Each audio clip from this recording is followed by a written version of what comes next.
All right. What is up, San Jose Sharks fans and potentially Columbus Blue Jacket fans or just fans of hockey, whichever team you rep? Welcome to the live watch along party. I am your host, Aaron James, and honestly, we're just hoping for some freaking good hockey here today, right? San Jose Sharks are an absolute freaking mudslide, pardon the expression, but that's pretty much what's been going on here. 0 dubs in the last 6 games. Real fall from grace here. It was almost yesterday that we were almost clinching rather, a potential playoff spot, and now it seems as if we are in the race for the best odds at winning the draft lottery. So whether you're a team tank or you're a team till and you want to see these boys come through and try to get some dubs, maybe you're Lloyd out there. Maybe you're just like Macklin Celebrini and Will Smith in that Dumb and Dumber reference. In case you don't know, they dressed up as those two for Halloween. But, maybe you think there's still a chance. I love to always believe that it's not over until it's actually over. But it's looking slim right now, fam. It's looking real slim. Just so we are all kind of like on the same page here. San Jose Sharks, if you're a betting man or woman, which most of you who join us for our live streams are, and I appreciate y'all for coming through and it's making checking on, seeing if you make your parlay or not. But San Jose Sharks have a 37.6% chance of winning this game according to Money Puck. In fact, this game, if we beat the Blue Jackets in regulation, or if we even beat them in overtime, because the Sharks did earn a point in the last game against the Blues. Unfortunately, we didn't get the dub, but nonetheless, that 1 point kind of kept us relevant in this playoff, conversation. Take what you will with that. But back to the point, if we do beat the Blue Jackets today in regulation, 14.9%. Our chances going up to making the playoffs. Whatever you want. Take that, however you want to interpret that. If we win in overtime, 14.1. If we lose, we'll drop to 5.1% chance of, making it to that final wild card spot. Honestly, right now, Sharks territory, I don't even know if any of you or many of you are even really watching this game thinking or hoping like playoffs. I think for the most part, we're thinking stay healthy, stay competitive, right? They like to say that watching Sharks games this year is fun and the future is teal and fun. Well, I'm telling you right now, there ain't nothing fun about losing. All right. So hopefully we could get out of this freaking game with a dub. And at the very least, just be able to enjoy some afternoon hockey here in Sharks territory. All right, so this right here is kind of our impromptu face-off countdown show. So let's just get right to it really quick. Let me adjust this here real quick. Like, boom. All right. So the San Jose Sharks are facing off against the Columbus Blue Jackets for the final time this season. They're only going to play them twice in this 2025-26 season. The San Jose Sharks do lead the season series 1-0. They defeated the Blue Jackets back at the Tank in January 6th. Final score 5-2. So fingers crossed. We're really hoping that we could sweep the season series and just end this losing streak. 6-game losing streak. 0-5-1 in the last 6. In the last 10 games, the Sharks are 2-6-2. The Blue Jackets in the last 10 games are 6-2-2. Did I say that correctly first time? Sharks are 2-6-2. Blue Jackets 6-2-2. All right, there we go. This is the let me see if I can do my math here real quick. Whatever. Sharks all-time regular season record against the Blue Jackets 41-24-0-5. So we fared, history is on our side. We've done pretty well against this squad. Our all-time regular season is not too impressive in their arena. However, our all-time regular season record playing in Nationwide Arena is 15-17-0-2. kind of the advantage on the Blue Jackets side. Again, according to Money Puck, Sharks have about a 37% chance of coming out of this game with a victory. So players to watch.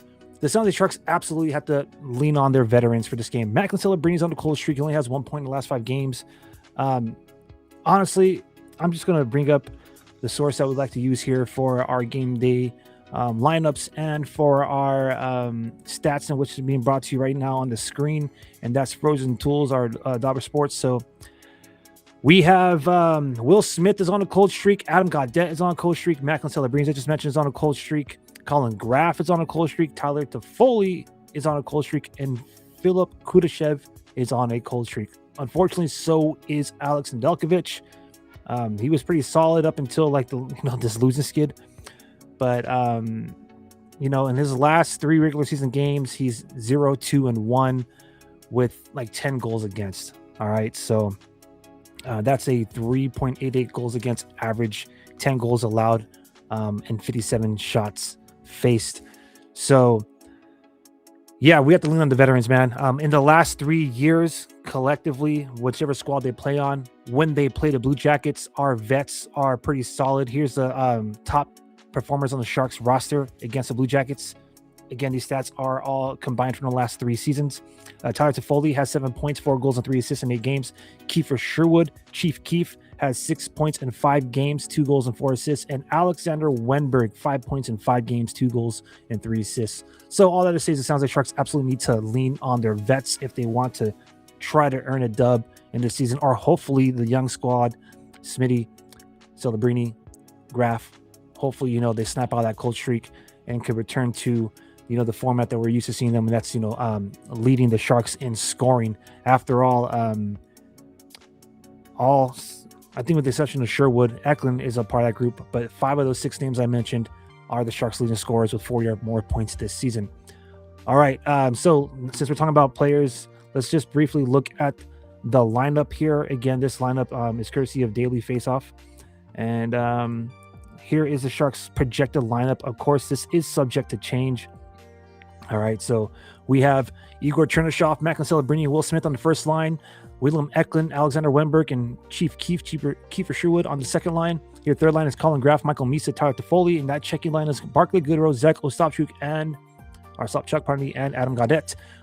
On the blue line defensively here, we have Dmitry Orlov and Vincent Desharnais. I read a comment saying, hey, if the Sharks are trying to tank, where is John Kleinberg? All jokes aside, I'm surprised to see Desharnais and Orlov as a top line pairing. These lines are essentially the same lines as the last game, so it's not too surprising.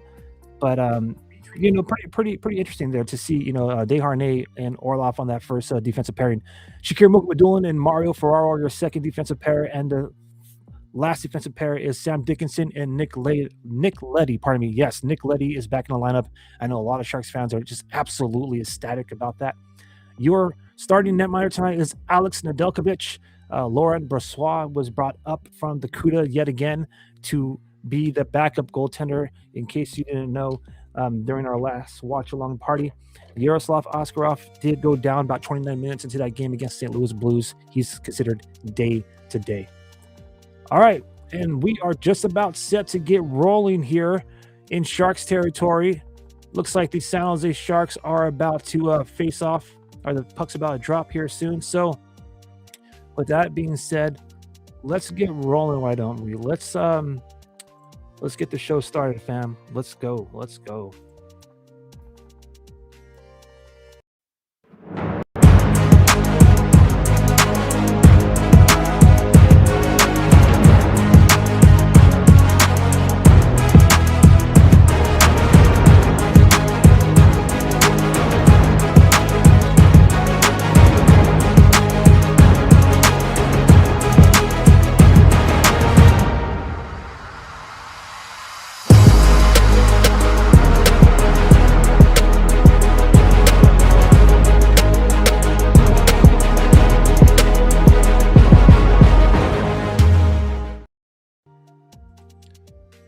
All right, welcome to Shark City Hockey's watch-along party with real-time reaction to the action. I am your host, Aaron James.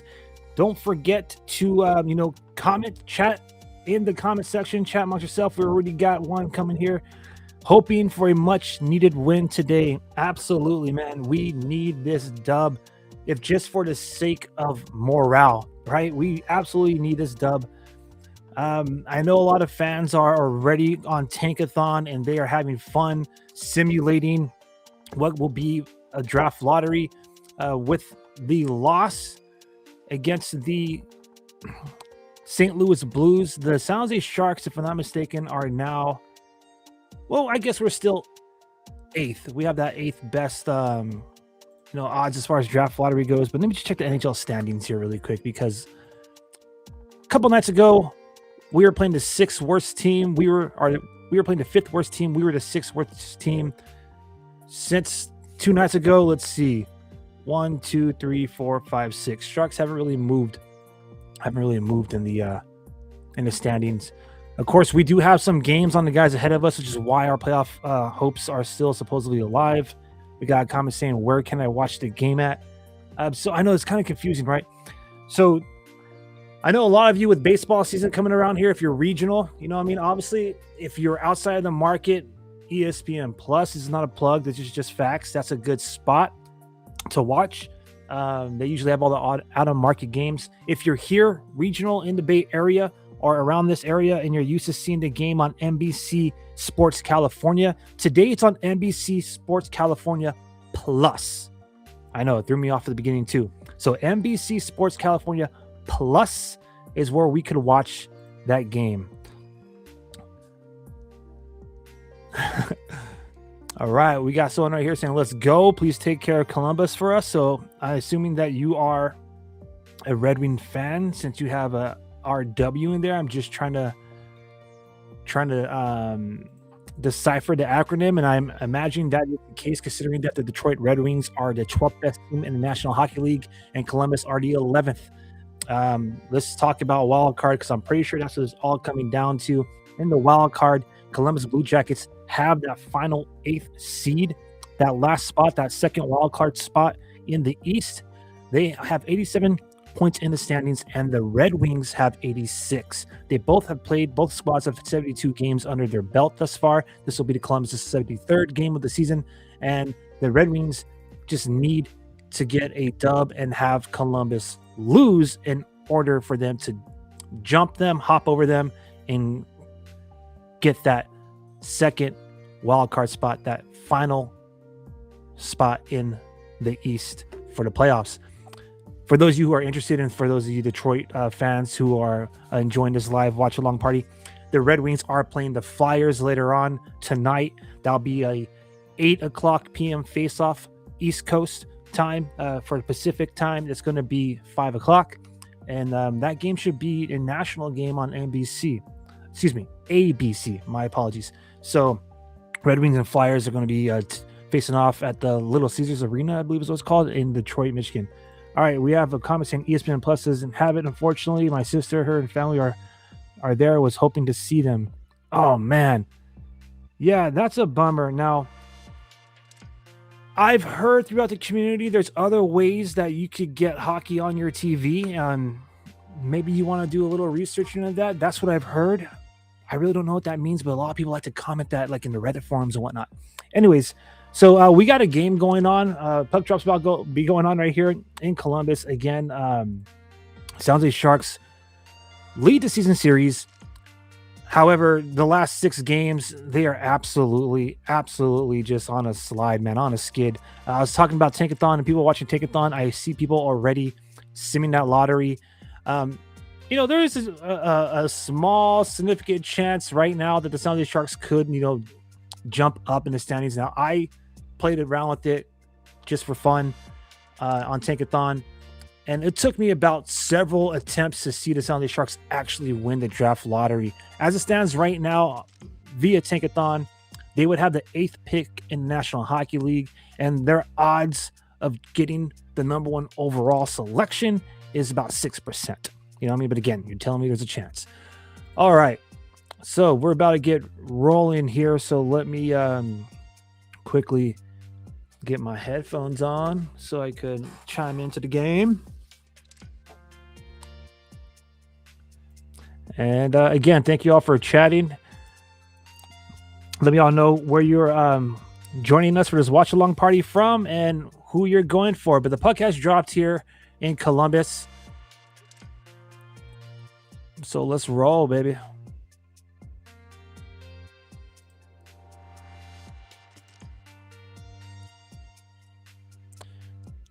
Let me set up the live game clock here for you all.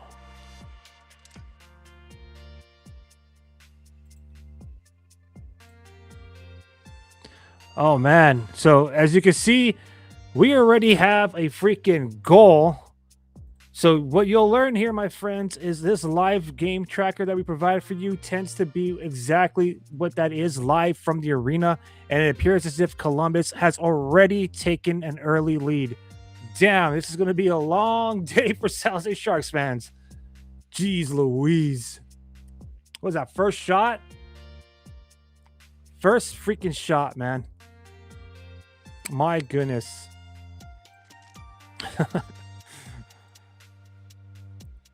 My gosh. I don't even know what to say, fam. Buckle up. It's going to be a long ride. It's going to be a bumpy ride here.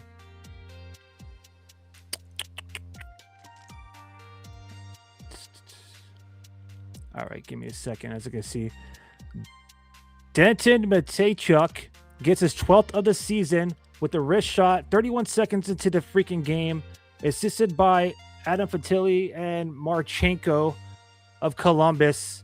First shot on goal. Goal scored for Columbus.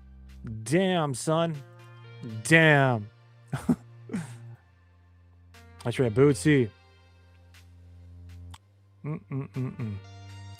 All right, let me get the game clock rolling here while we are down.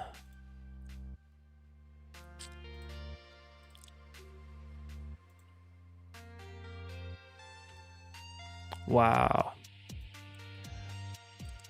That's insane, dude. I mean, again, we aren't expecting a lot of magic here, but I'm almost more than certain that Sharks fans, again, we just want some competitive hockey here, man. We just want some competitive hockey.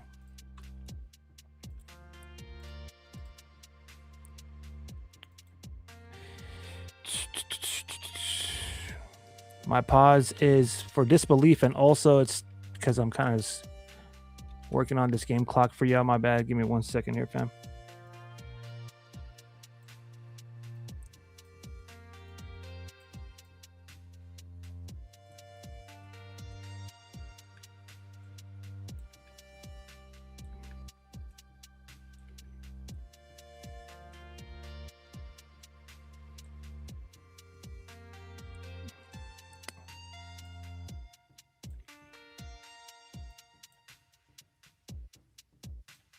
All right, there we go.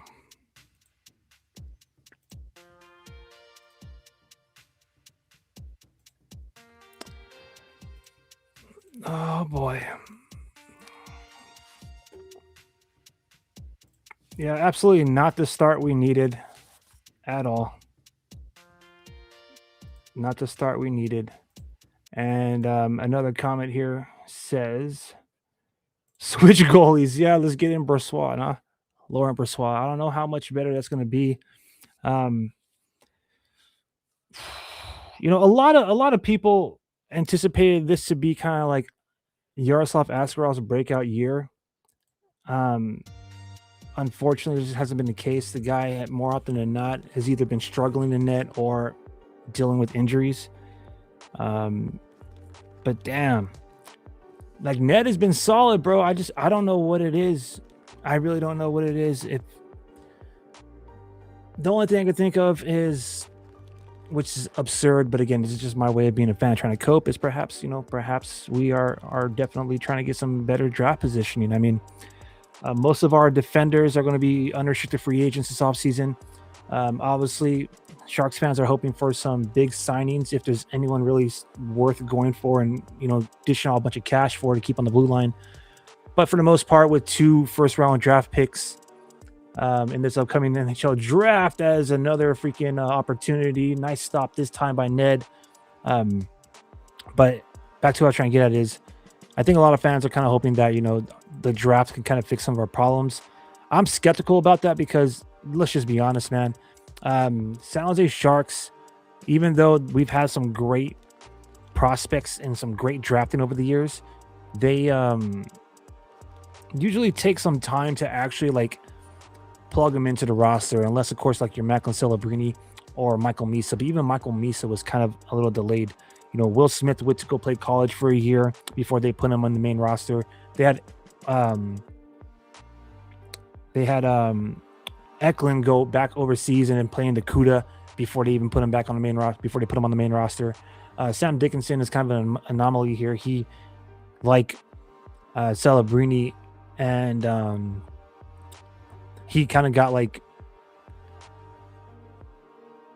well, not really an anomaly. He did play another year in the OHL. I take that back. So I think just Macklin Celebrini being the number one overall, you got to market Celebrini there, and you plugged him in, his rookie year. But back to the point is, what I'm trying to say is, I know we're looking for prospects and we're looking, for the future. But I mean, fans just want to they want to win, and they don't necessarily mean win now. They just want to have the best players that you put forward on that you have on the roster. So what am I talking about? You got Luca Caglioni, you have other players who at this point doesn't even matter if they come play up in the NHL. Not really. They're doing pretty fantastic in the AHL. CUDA looking to make another playoff berth for the second season in a row. But again, as I cope here, we kind of just want to see some competitive hockey, and obviously letting the goal in the first shot is not competitive hockey at all, man. Yes, Askarov is day to day. That was announced earlier, I believe, today. And another comment saying, Sharks is all offense, no defense right now. Yeah, absolutely, man. And this shows, I mean, the big storyline, the big narrative this season is when Macklin Celebrini does not get on the scoreboard, whether that's an assist or a goal, we're not winning. And that's kind of been true these last on this losing skid. Again, he has 1 point in his last 5 games played. He's on a cold streak, and the Sharks are 0-5-1 in the last 6. But it ain't over till it's over, baby. We're only like 7 minutes into this contest, so let's not give up yet, all right? We're going to cheer on the boys until who right now are kind of stuck in their zone. The Blue Jackets doing a fantastic job of holding the puck by the blue line. There goes the Sharks. Nice. They put the puck airborne to dump it out of the zone, and it looks like the refs are calling a hand pass. So maybe we're gonna get a TV timeout. It looks like, yep, TV timeout. So that gives us a chance to kind of collectively catch our breath and give the boys an opportunity to kind of like reset. But damn, what a start! All right, what a freaking start, bro.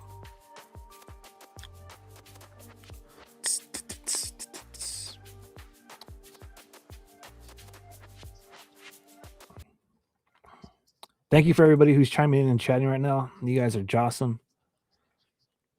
I just realized that bottom ticker says this watch party is for the St. Louis Blues. That's not true. So let me fix that for y'all. My fault.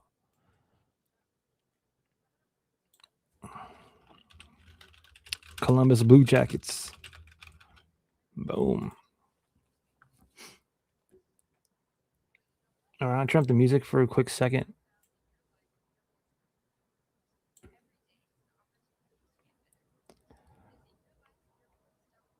Try to save the voice this watch along party this time around.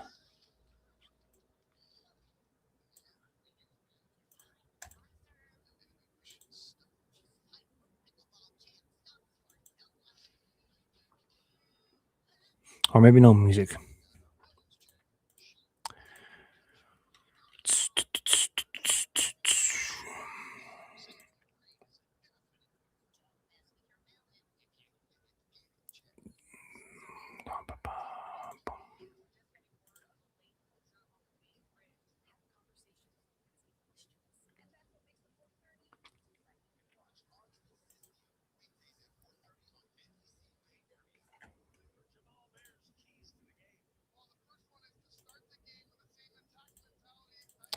All right, looks like we game on.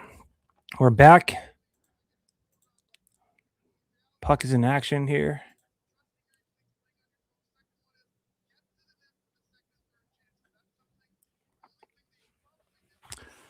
All right, face off is center ice. Again, our live game tracker tends to be a little bit ahead of the actual broadcast, so I am reacting to the live broadcast here. Again, if you're looking for it, it should be on NBC Sports California Plus. Macklin Celebrini gets the face-off dub in a neutral zone, but the Blue Jackets are controlling it.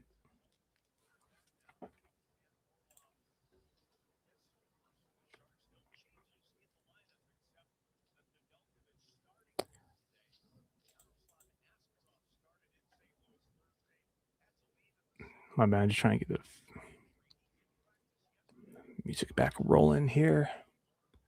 All right, Sharks trying to set up something here at the half wall. Of course, they have a offensive zone turnover, and here comes Columbus 3-on-2 opportunity. Ooh, we lucked out. They didn't connect on that center, that high danger zone pass.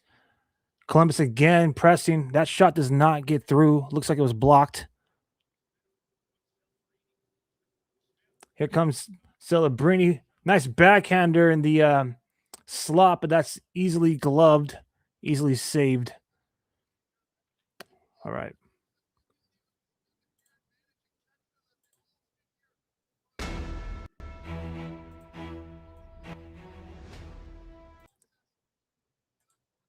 All right, there we go. Got the music back. My fault, fam.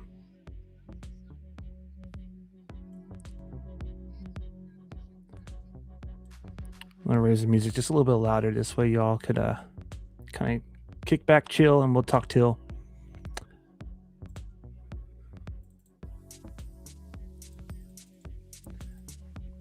All right. Come on, Sharks. Let's go, man.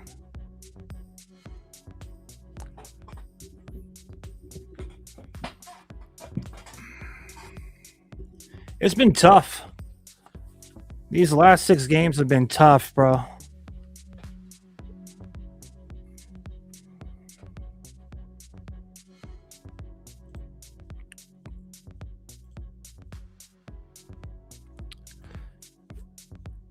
So I'm going to revisit that goal really quick. Denton Matejchuk. Matejchuk got his 12th of the year. I mean, it pretty much started with, I don't know how. I have no idea how the puck did not get recovered. You have like 3 guys covering the puck carrier on that goal against. Looked like Eklund turned it over. And Fantilli just recovers, centers it. And that left Matejchuk one-on-one with Nedeljkovic and just cleanly beat him.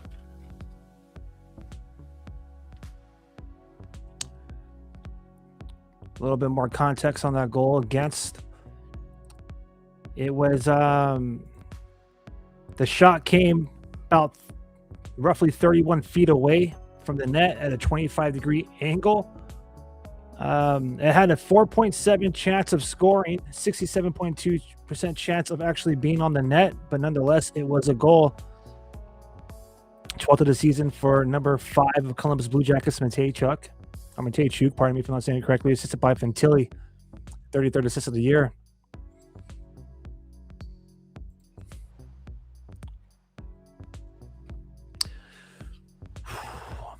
All right. Slowly creeping toward midway through this first period here.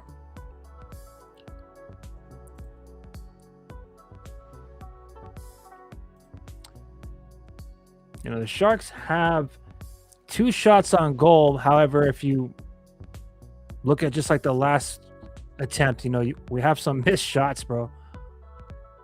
It's kind of impressive how many shots the Sharks have been taking and haven't been hitting the net. It's really impressive.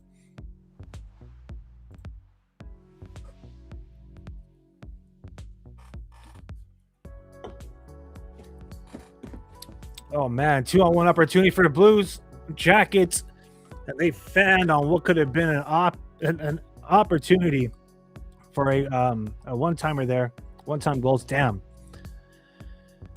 Come on, boys, let's go. Got that checking line out there. Defensively, I'm seeing Mook Madulin Ferraro out there. Line change coming through now. So Mook is just kind of camping the trapezoid behind Nedeljkovic there. Sharks dump it all the way deep in Blue Jacket zone. So they just kind of do exactly what the Sharks did. Set up the play behind the trapezoid. They advance the puck in neutral zone. They have to retreat back to their own zone. Now leading pass to the Sharks blue line offensive zone, but Blue Jackets turn over. Ooh. A leading pass to Colin Graff. It's not connect to the tape, and that's going to be icing. That would have been nice. Damn, son.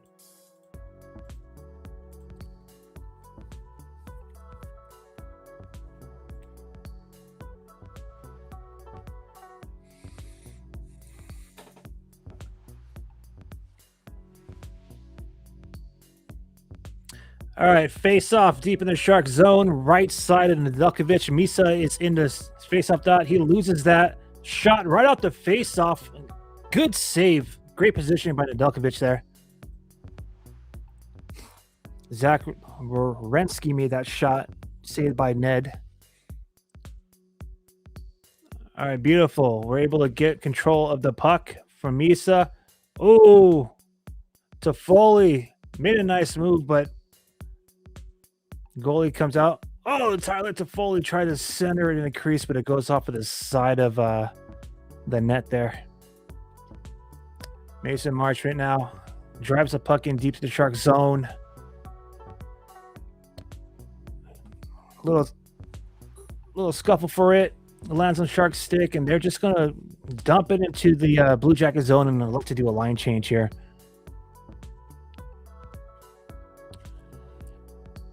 All right. Columbus with all the time in the world into the Shark zone. Drive it to the trapezoid behind Ned. Now it's a battle between the boys in teal and the boys in blue. Just kind of cycling all around the Shark zone there. Sharks get the puck behind their own trapezoid. Nedeljkovic dropped his goalie stick. I was wondering what the heck he's doing in there. He didn't pick that up. All right, Sharks top line is out there. Smith, Celebrini, and Chernyshov. Come on, boys. Make something happen. Nothing. They get absolutely beat out their own zone. That allows a 3-on-2 opportunity, and Nedeljkovic makes a save on Mateo Olivier, pardon me. Bro. Come on. All right, TV timeout.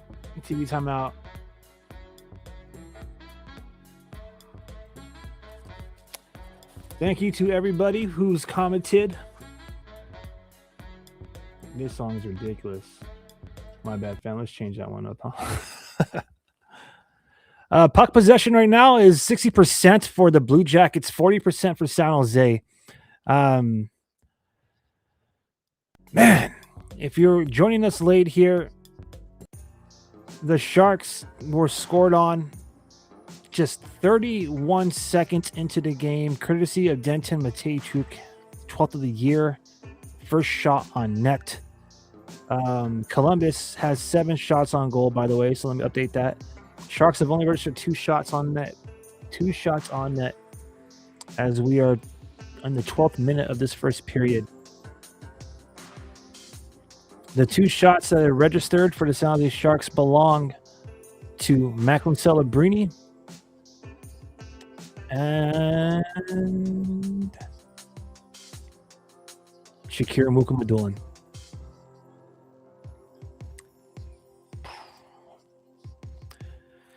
This might be one of those quiet games for the Sharks offensively, kind of like the last game of the Blues. We'll see if they, elect to just kind of skate around for like 40 minutes, 50 minutes, and then, turn on the heat. But right now it's looking a little bleak. Not the most inspiring start to a hockey game, but it is what it is.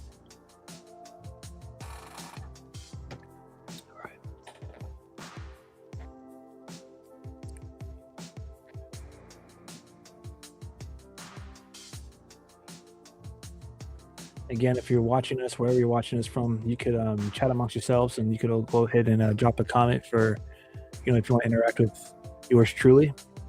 I appreciate you all who came through, who are dropping by, who are staying. 12 minutes into this game, and Sharks, they've had chances, just only 2 shots go off now. All right, here we go. It's a hurry up 2-on-1 opportunity. Ostapchuk elects to take the shot. I don't blame him. It looks like he had Mook on the. Looks like Ostapchuk and Mook were leading that offensive rush. It was a 2-on-1 opportunity, but the defender kind of caught up. But that was outstanding. Outstanding breakout and zone entry from Ostapchuk.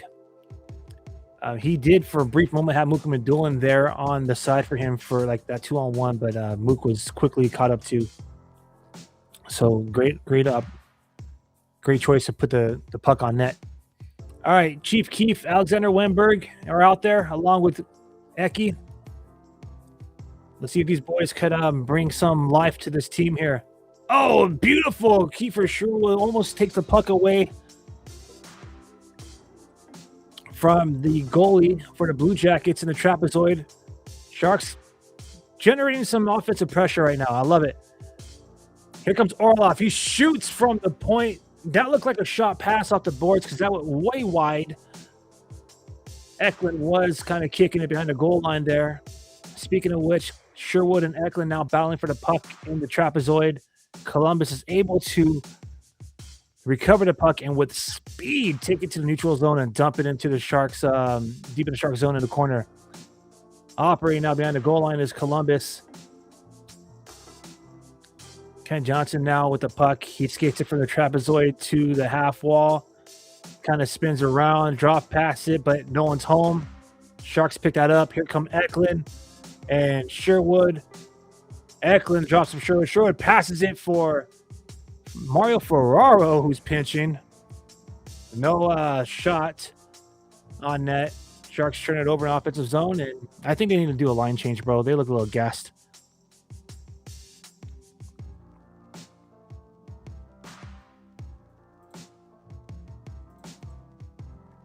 All right, so Columbus iced the puck. So here's a great opportunity for the Sharks to win a face-off, generate some pressure here. Maybe a shot on goal would be nice.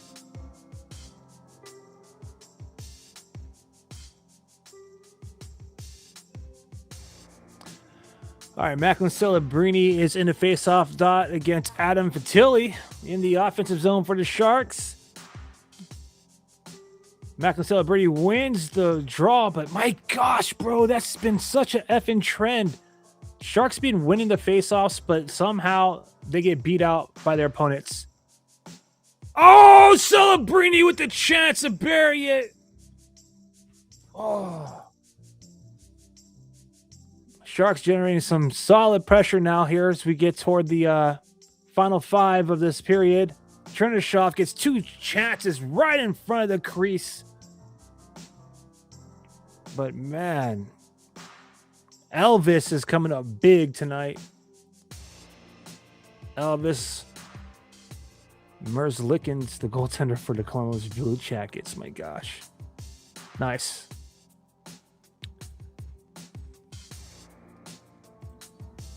All right. We're at a TV timeout, so I'm going to turn up the music a little bit here, man.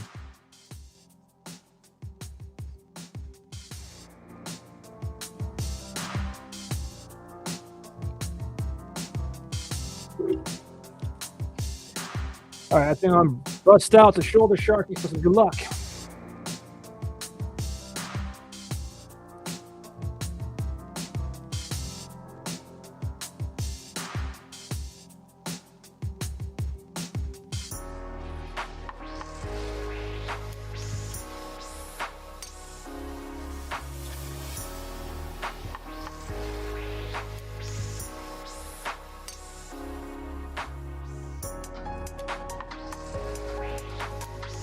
All right.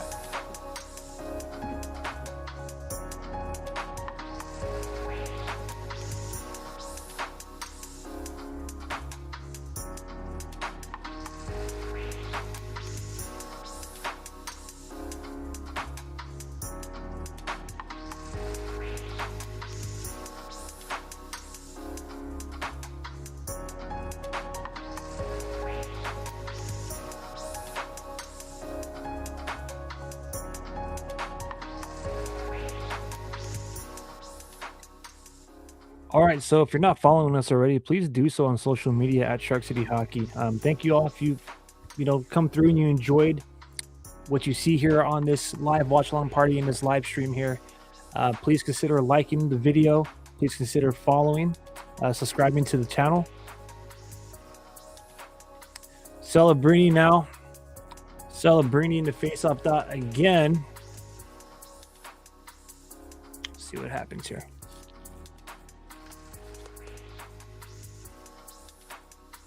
All right.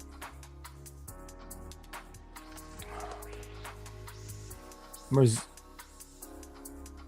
that was a quick little face-off win. Scrum in the half wall right there. That's like the corner of the rink for those of you who don't know. Sharks were able to get a little pressure, but goaltender for Blue Jackets, Elvis Merzlikins, just kind of gloved it down to stop the play. Columbus wins this face-off now, and they dump it deep in the Shark zone. I don't know how icing got waved off there. That's some bull shark. That's some absolute bull shark, bro. So icing gets waved off for San Jose, and then we go and ice the puck. So face-off coming down our zone. This is cray. Macklin Celebrini looks like Macklin Celebrini is looking as frustrated as some of us here in Sharks territory. Someone asked the question, how is anyone watching this game? If you mean in terms of like how they're watching the game like on TV, or you mean like in general because the Sharks, the way they're just performing. To answer your question, if you want to know how to do it in your local here, the Bay Area, you'll find it on NBC Sports California Plus. I know baseball is going on California and Bay Area, I believe. That's NBC Sports Bay Area in California, so it's on California Plus today. And yeah, if you're wondering how are we watching this game, like how are we even watching a Sharks game, well, first and foremost, we bleed Till over here at Shark City Hockey. We've been doing this live cover. We've been doing coverage for this team for seven seasons now, and it hasn't been too bad this season, to be for real. Good opportunities for Colin Graff, man. Looks like the lines are a little switched up here. Maybe they're just in the midst of a change, but I see Celebrini, Toffoli, and Graff out there. The reason why I reacted that way is as far as like the lines goes is head coach Ryan Rosofsky is notorious this season for changing the lines up, which is cool. I know NHL coaches do that, but anyways, we won't get into that.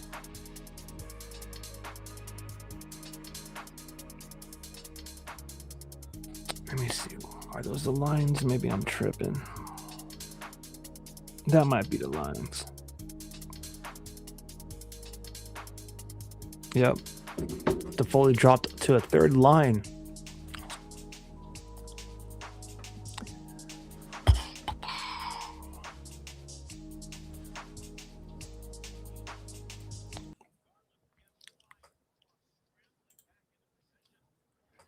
All right. Very uneventful period for San Jose. They have some little moments where they kind of generate offense, but a lot of turnovers. A blast from freaking Orlov. That was dangerous, dude. That just went straight into traffic. Sharks now trying to just get something rolling, finally throwing pucks at the net. It looks like that blast did hit somebody. Orlov hit somebody from Columbus side, who's number 44. He's shaking up.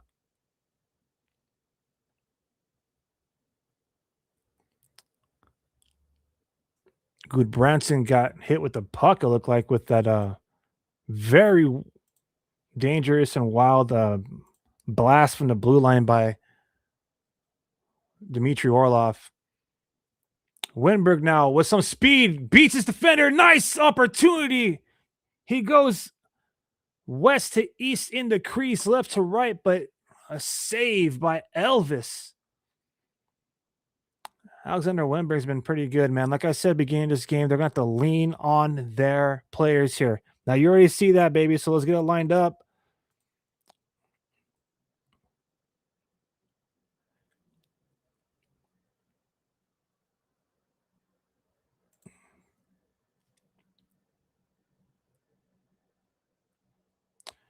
All right, here we go. Sharks entering the zone. Nice shot, and that's Igor Chernyshov, baby.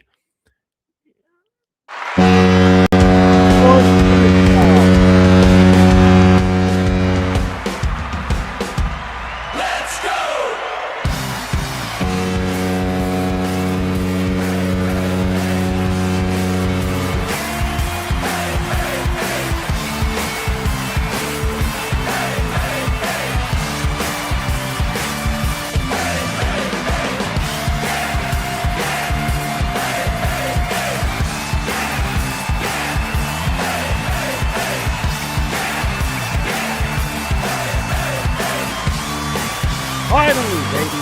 Finally. Hey.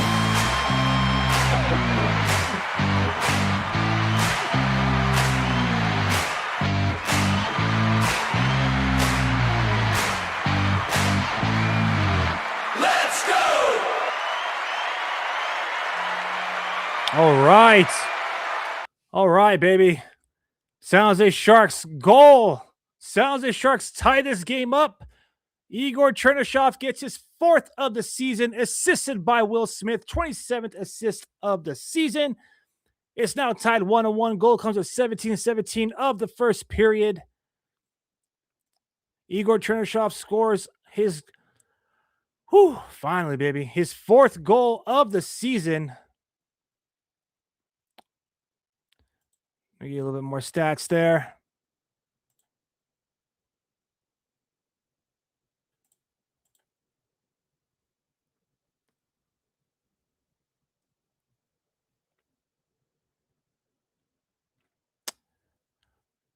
What a freaking goal, baby.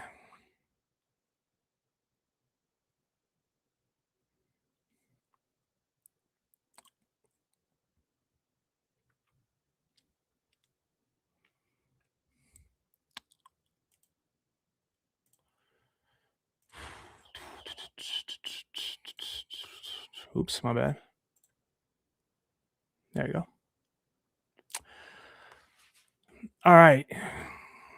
Just a little under 2 minutes remaining in this first period, and that's exactly what the freaking San Jose Sharks needed. Igor Chernyshov gets his 4th. Sharks now. Oh, Sharks are pressing. The attack is getting stronger for the Sharks. Graf, Misa, and Toffoli surrounding the Columbus net. Just having absolute liberty there with the puck.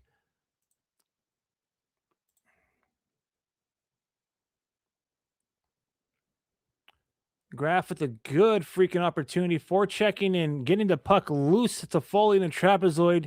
Misa and Toffoli and Graf then circle the net and just start whacking away at that. That's what we want to see, baby. That's what we want to see. But back to the Igor Chernyshov goal here really quick.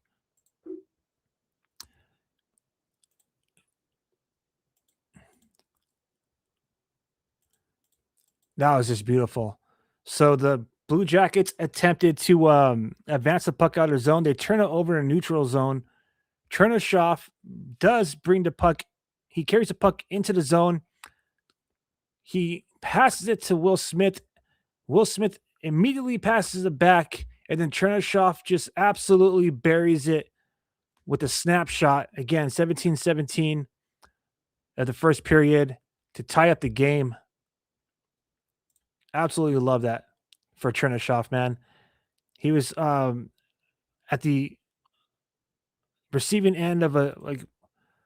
I don't honestly think it was like any kind of like malice or any kind of like ill intent, but a few games ago when he first got back in the lineup, just like on the first shift of the game, suffered a nasty injury, ended up getting concussed. So I absolutely love that for Chernyshov. His snapshot came 27 feet away from the net at a 31-degree angle. So he scored just right inside that top face-off circle. And we got a tie game, baby. We got a tie game.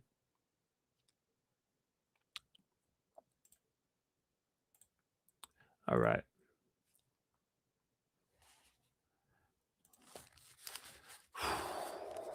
I said Shoulder Sharky bring some luck, and he sure did, man. Ever since I put this guy on it, we got back on the scoreboard. I love it.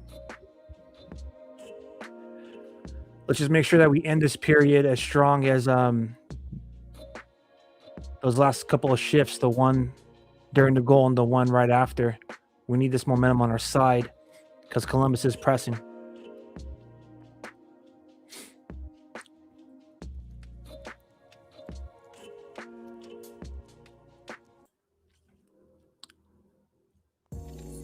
I'll be 100 with you, even though he let that first goal in, that first shot on net. Nedeljkovic has been absolutely outstanding. 9 shots on net, but 1, 2, 3, 4, 5, 6, 7, 8, 9, 10, 11, 12, 13, 14, 15 scoring chances appears for the Blue Jackets. So 9 of them got on net. And Ned has been solid ever since that. We'll call it a fluke. That first shot on net where he surrendered the goal. So that right there is going to be the end of the period. Thank goodness the San Jose Sharks are able to come out of this one tied up, because for a second there things were looking a little bleak for San Jose Sharks fans. So thank God. Seriously, man. Thank God. All right. Whew. Give me a little bit of agua here. Sharks need water. Let me get Will Smith's favorite drink to shoot pucks over when they stack them up. His sponsor. That's Will Smith's sponsor. We'll get this crack open.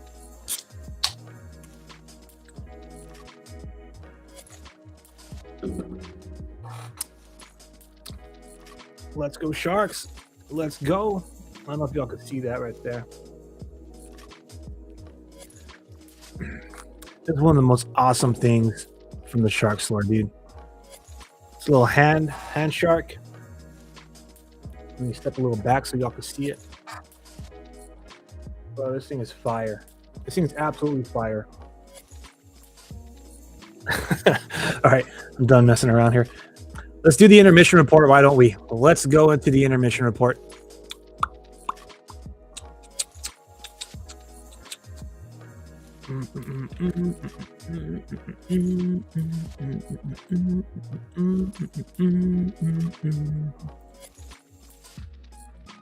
Again, thank you all for chiming in and joining me for this watch-along party with real-time reactions to the action. I am Aaron James, host of Shark City Hockey's premium live stream here. Absolutely want to see my boys win, so let's hope that's exactly what happens. The Sharks are on a 5-game losing skid, and to start this game off, everything kind of looks scary, but thank goodness Igor Chernyshov comes through. He is a hero right now, tying this game up and giving the boys something to look forward to in the next 40 minutes. Definitely sending them into the locker room with some hope. We definitely need this in Sharks territory morale-wise. We need this for the team. Even if the playoffs is out of reach, absolutely do not want to end the season in this fashion. I believe we began the season like 0-6, so I don't want to have these guys or watch these guys end the season on a losing streak. But enough of that. Let's get into the intermission report.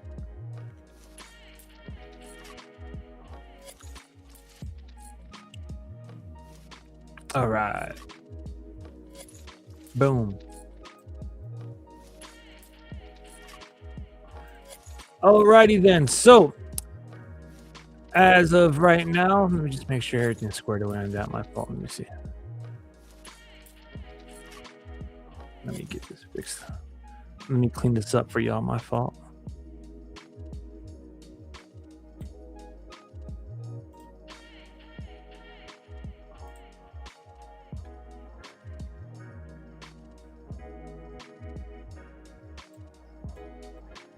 There we go. All right, back to it. The San Jose Sharks now have 8 shots on goal. 8 shots on goal for San Jose, 9 for the Blue Jackets. So again, we're going to mainly focus on the Sharks side of things here, because after all, this is a Sharks fan live stream.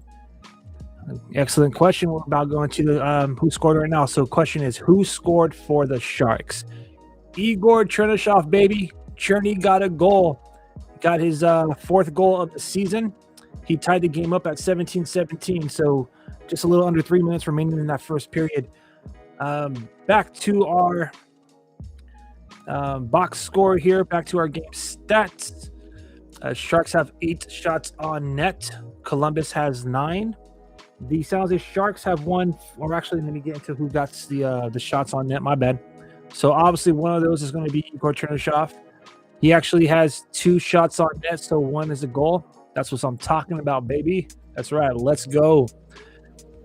Alexander Wennberg had an excellent opportunity, man. He absolutely just beat out the defender, got the edge on him, the angle, and he drove that puck across the crease. Unfortunately, his backhand attempt was saved by Elvis.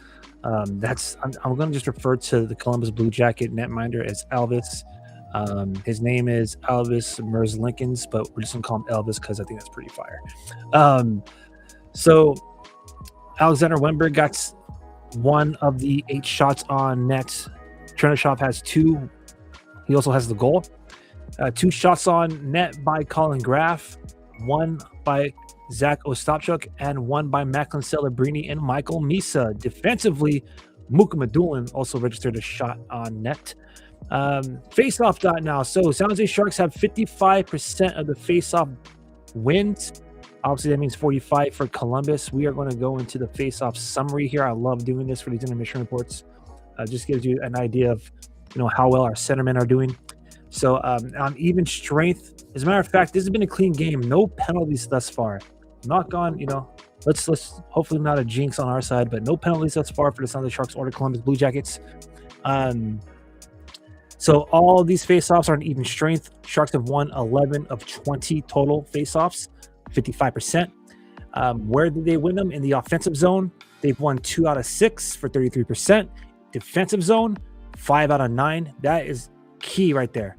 5 out of the 9 face-offs in the defensive zone is absolutely key for 56% of their total face-off wins. And in the neutral zone, 4 for 5. So neutral zone face-off wins and defensive zone face-off wins are obviously important because, when your back is against the goal, you want to make sure that you control the puck.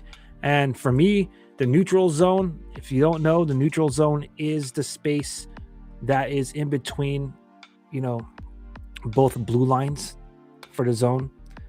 That's usually where you'll find the center face-off circle, right? So you got that red line, the 2 blue lines. That's a neutral zone. However, I'm maybe it's just the way I perceive it, but I feel like even though it's the neutral zone, anything that's in between that middle red face-off center, that's center line to our blue line, that's still considered our zone.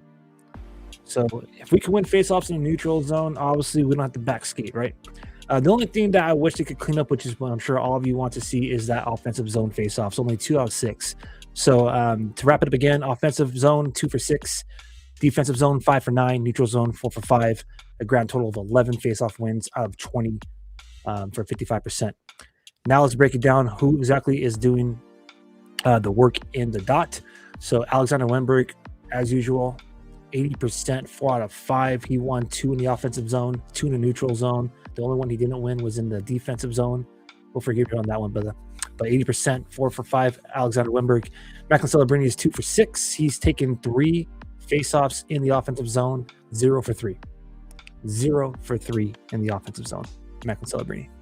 Neutral zone is 2 for 3, 67%. So that's a grand total of 2 faceoff wins out of 6 total, 33% of his faceoff opportunities he won. Michael Misa, only 25%, 1 for 4. He had 1 opportunity in the offensive zone, 3 in the defensive zone. He's 1 for 3 in the defensive zone. Didn't win that one in the offensive zone. And Adam Gaudette, he seems to be the guy. If the Sharks have a face-off in their defensive zone, if the Sharks have a face-off in one of the face-off circles next to Ned, put Adam Gaudette in there. He's 4 for 5 in the defensive zone. That's where all of his face-off draws went, in the defensive zone. 4 for 5, 80%. All right. And that right there is your face-off summary.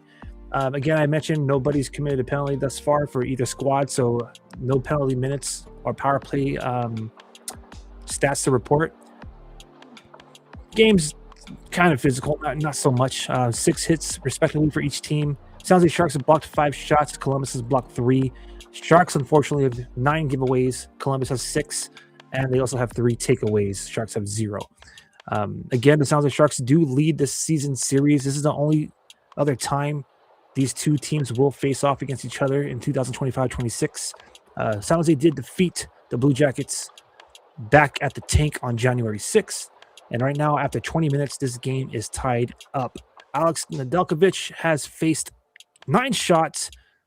He's been solid ever since giving up the first goal of the game on the first shot. So right now he's 0.889%. We'll just go ahead and round it up to 89% save percentage. Of course, that was an even strength goal against. All right. Let's just briefly talk about that goal that was scored against. So what really grinds my gears about this is that essentially the offensive pressure and play kind of began behind the trapezoid for Columbus. They were able, despite having Eklund and Orlov, pressing the puck carrier. Adam Fantilli was able to still get, recover the puck and send it from essentially the point, right? So right near, if I could just kind of lay this out for you right here. So bottom part of the rink, which would be near like the penalty box area, at the point inside, just inside the blue line of the Sharks' defensive zone, Adam Fantilli was able to send it all the way across the ice to Denton Matejchuk, who entered the zone cleanly and just went one-on-one with Nedeljkovic. And again, he scored that goal, I believe, 31 feet away at a 25-degree angle. So he scored just inside the face-off circle, right side of Nedeljkovic, beat him for a shot a game. But since then, he's been solid. As far as the Sharks go, at 17 minutes, 17 seconds in the first period, Igor Chernyshov gets his 4th goal of the season. Pretty much all Chernyshov, in my opinion, on this play. He was able to essentially recover a puck that maybe it was a breakout attempt from Columbus. They tried to send it across, diagonally across the rink. So they went from the bottom of the rink toward the bench to the top. Chernyshov was right there to get that puck. So, in the neutral zone, he had Smitty with him on his right side. He passed the puck to Smitty, who then kind of just drove the puck a little bit forward in that top face-off circle, left side of Elvis. And he just gave it right back to Chernyshov, who snapped it home. Snapped it home at a 31-degree angle, 27 feet away from the net, right there in that top face-off circle again, left-hand side of the netminder for Columbus, and he was able to tie it up. And that's about as visual as I could put it for y'all. So thank you all for listening to my goal summary there. And let's just see how it looks thus far as shooting percentage goes. San Jose's shooting percentage right now is 11.6. All right, I think this is like overall. So let's not go into that. Let's just talk about the stats for this game. Puck possession wise, San Jose has 41% of puck possession. That means that Columbus has been kind of controlling the puck more often than not. But toward the last 5 minutes of that first period, San Jose started to pour it on, especially after the goal. Tara Toffoli, Michael Misa, and Colin Graff had an excellent opportunity, few opportunities right there on the crease. And then, Sharks kind of started to backpedal a little bit toward the end of that period, but nonetheless, pretty solid effort to end that first frame. All right. That's about as much as I got for the intermission report. Thank you all for sticking along for that. I want to turn up the music a little bit here. I'll just kick back and chill. Talk Teal if you'd like to in the comment section as we wait for the final 3 minutes for the second period to commence.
All right, all right, all right. It looks like we're about ready for the second frame here. Let's do this.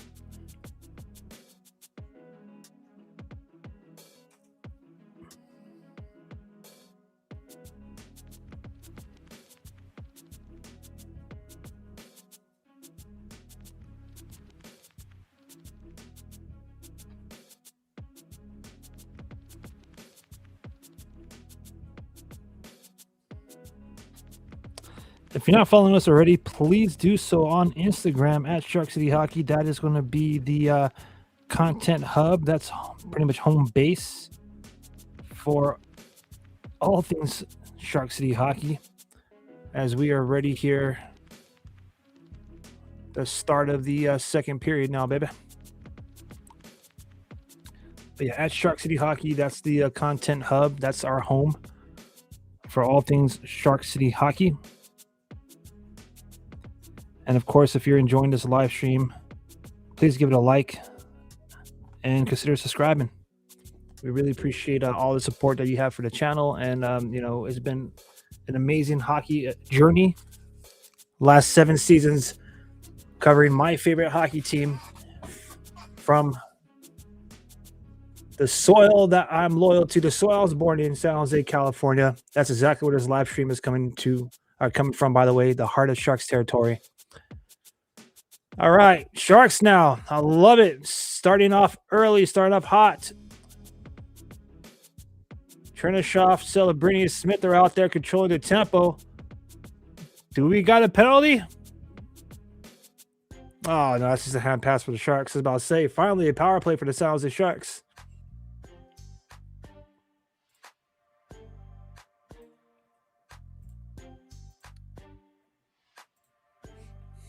All right.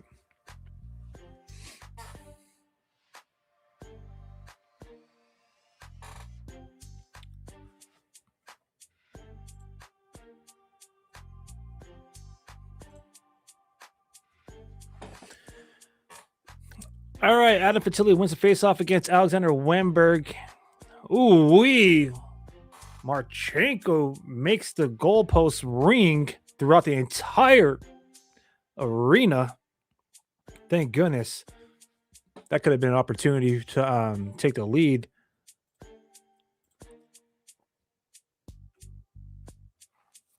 Let's go, Sharks.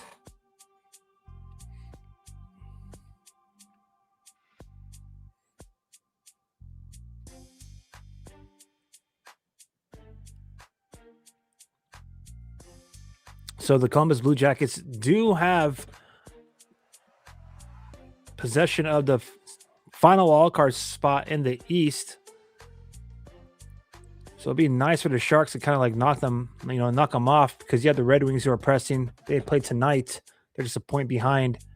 Kind of almost the same story for Red Wings fans like San Jose fans just a few weeks ago, just being a point out of the wildcard spot. But who knows? We did earn a point in the standings in the OT loss to St. Louis. Maybe if we get 2 points tonight, improve our chances, man. Just make the rest of the season interesting. That's all we're asking for here in San Jose.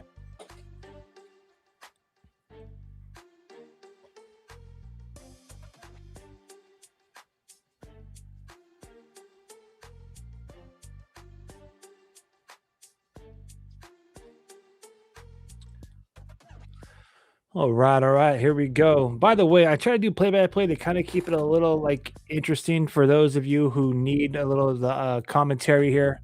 For the most part, it's going to probably be color commentary, as they would call it, because I do like to every now and then get guilty of zoning out and watching the game. My fault. I am a fan. So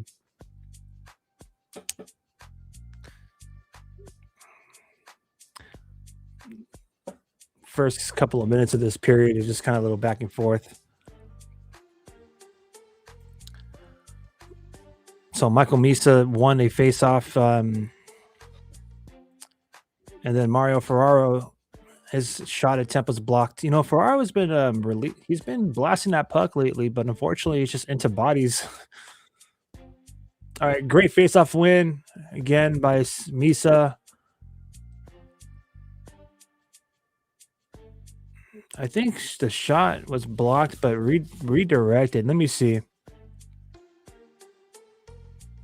Yeah, it was blocked. And then Colin Graff took a swing at it, but not very threatening shot attempt there. Easily saved by Elvis. All right. Face off in the defensive zone for Columbus. They win it, but the Sharks are able to recover it and hold the zone. Ferraro at the point.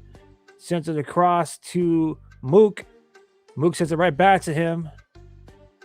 Ferraro sends it around deep into the trap zone. We got a delayed penalty, baby. There we go.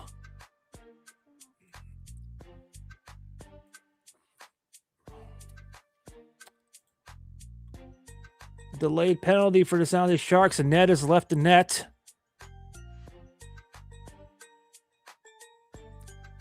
Let's go. All right, we got Misa, Graf, Celebrini, Ferraro, Toffoli, and some others out there, but it don't matter. The Blue Jackets do touch the puck, so we're going to have a penalty, or rather a power play for San Jose. All right.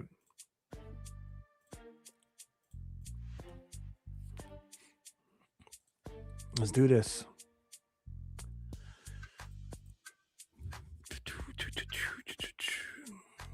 All right, so Boone Jenner gets called 2 minutes for hooking Colin Graff at 3 minutes and 5 seconds to the second period. The San Jose Sharks are on a power play. I can finally bust this out for reals. Power play. Power play. Type chop chop in the comment section, Sharks fans. Chop chop. Power play time.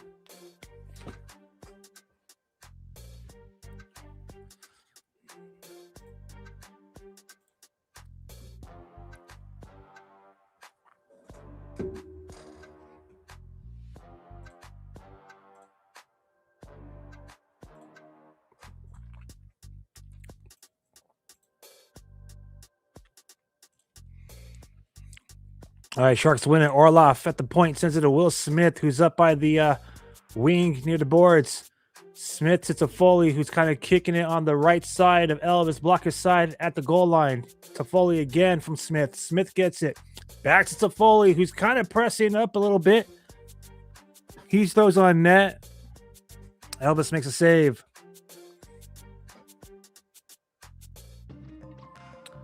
One minute and 40 seconds remaining on the Sharks power play opportunity here. Again, first power play for any team in this game.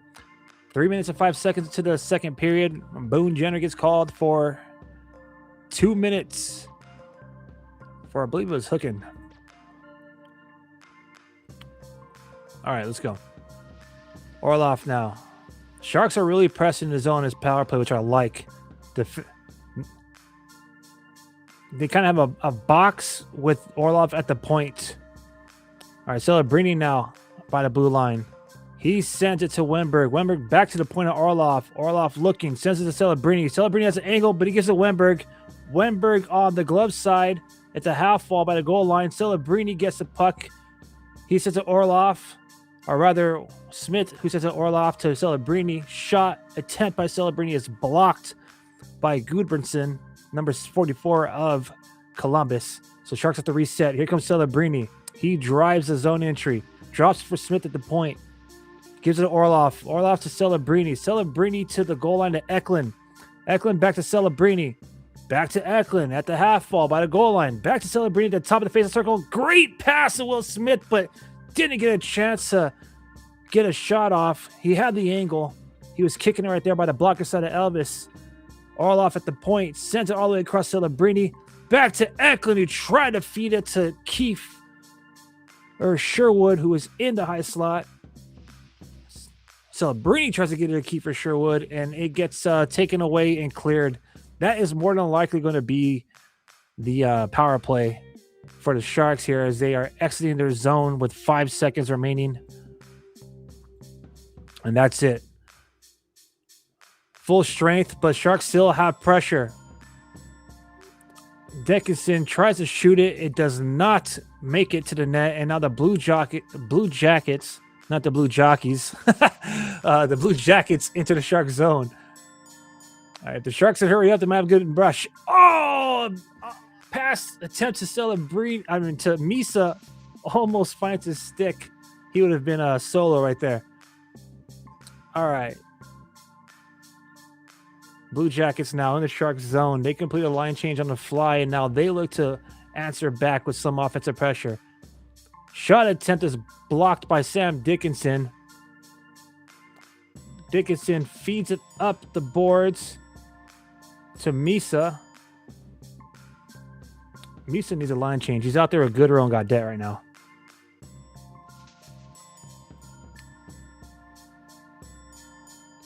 That was a pretty entertaining power play opportunity for the San Jose Sharks, to be real with you. I liked how they were boxing around the goalie and they left Orlov at the point. And then, Celebrini would kind of like go to the point as needed. But nonetheless, they were creating space out there and they were throwing pucks toward the net. Not many of them found the net, but nonetheless, I prefer shot attempts versus passing. So you got to be happy about that.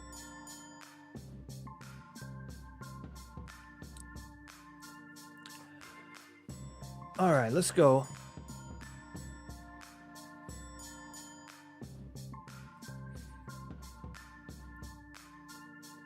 That power play definitely helped the Sharks. You can kind of feel the momentum on their side. There's a little pep in their step. So they have to keep that pressure going, keep building upon the momentum.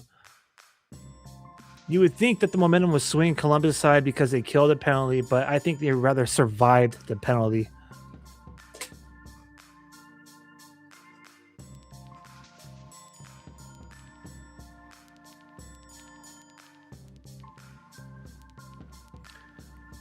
All right, looks like both teams are on a change here, so let's go. Chernishev, Smith, and Celebrini are back on the ice for the Sharks, but Sharks ice the puck.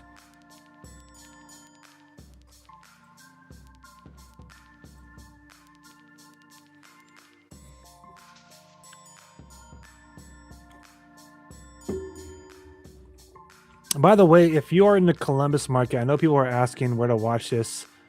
You can watch this on FDSN Ohio.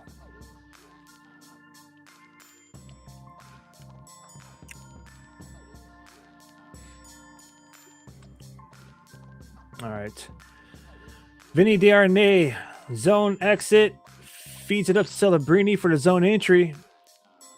Puck kind of goes up in the air.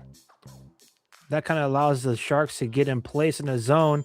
Man, Chernishev and Celebrini collide in each other. Bro, that happened the last game during warm-up. Celebrini and Chernishev collided into each other. It looked like almost... I think Celebrini avoided him, but he did kind of fall, right? This right here was nutty because they literally just went chest to chest. But that's the second time in as many games. One in game time, the other one during the warm-ups, in which Chernishev and Celebrini collided with each other.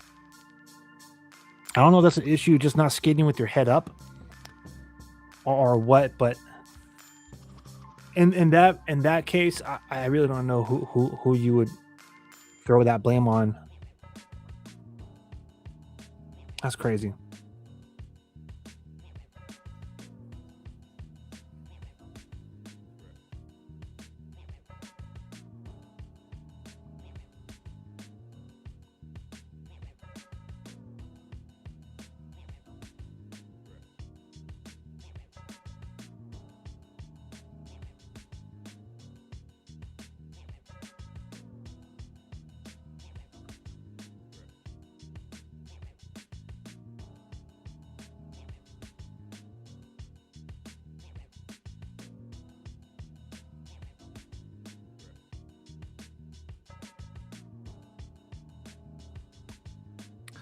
My bad as I take to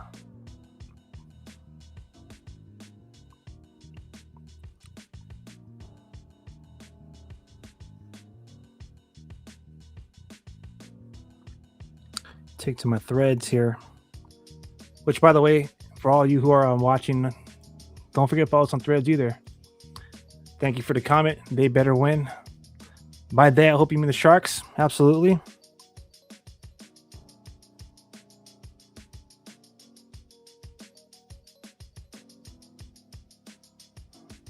But yeah, that's the second time that these two players have collided with each other. It's kind of getting a little out of hand. But back to the Threads. If you're not following us already, please do so on Threads. And I want to say thank you to everybody who's been following us on Threads. We are coasting toward 3,500 followers, and honestly, we're about 7,000 views away from 1 million views, recent views rather, in the last 30 days. So thank you to everybody. Threads has been an outstanding community for Shark City Hockey, just like Instagram has been. On Instagram, if you're not following us already, and again, I already kind of plugged this earlier, being our content hub, kind of where everything's all Shark City Hockey's at. Great opportunity, by the way, by Vincent Desharnais to try to bury the puck there. He had Elvis on his back to make that save. But I think actually, you know what? I think it's an effing goal. What am I talking about? Let me see. Let me see the replay here. Let's see. What do we got here? Oh, Macklin Celebrini. Did it go across the net? Or across the goal line? Let's look at this.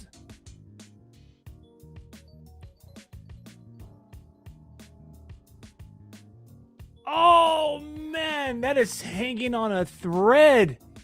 That puck is on a thread on that red goal line. Official review right now to see if the San Jose Sharks scored a goal. Macklin Celebrini would get the goal if it stands.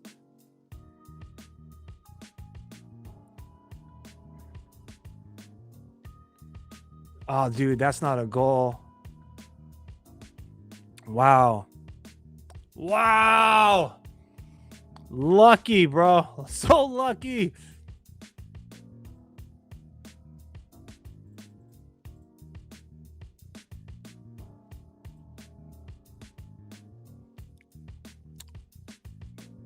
Back to Plug and Social really quick while they determine this on the goal replay. Thank you to everybody. Also on our Instagram channel, we're climbing toward 30,000 followers.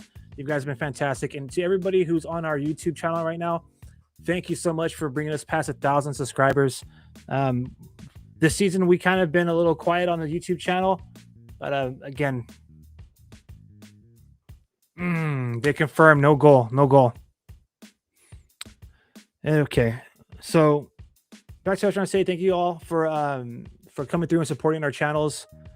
We really appreciate it here at Shark City Hockey. So we're almost midway through this game here in Columbus. Macklin Celebrini was this close to having a goal. This close to getting off of the schneid. He's been on a cold streak. And we are anxiously awaiting his 97th point here in Sharks territory, and that would have been it if he just had a little bit more. That was crazy, dude. That save, if you want to call it a save, by Columbus Blue Jacket netminder Elvis Merzlikins, almost remind me of Naby's save, but not as epic. That glove save in that epic playoff overtime game against the Dallas Stars.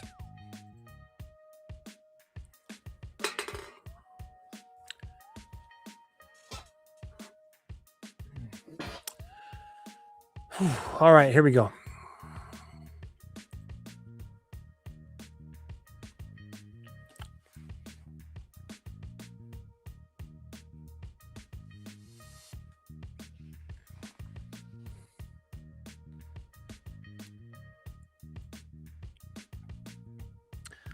Someone said, wow, never seen a close call like that before. Yep. It's been a minute that I've seen one in the Sharks game. That's for sure. That's crazy though, man. Like that puck literally just stopped with like a few centimeters. For those of you who don't know, the goal line, the puck has to completely cross into the white paint. It cannot be resting on red.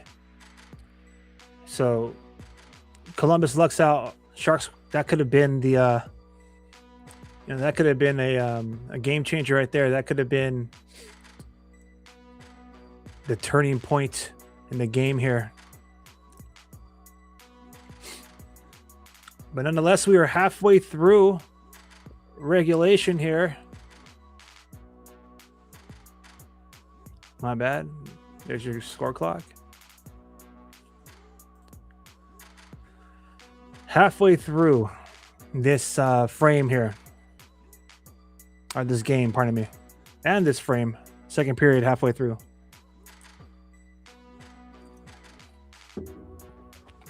All right, here come the Sharks. If they hurry up, it's a 4-on-2.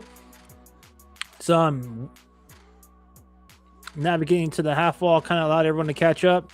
Oh! What a freaking opportunity by William Eklund. Almost beats Elvis. I was about to critique Wimberg's zone entry there. Hey, thanks for saying hiya. I was going to critique Alexander Wimberg's opportunity there because the Sharks looked like they had a 4-on-2 developing, and Wimberg decided to drive the puck toward the half wall to the right side of the netminder in Columbus's defensive zone.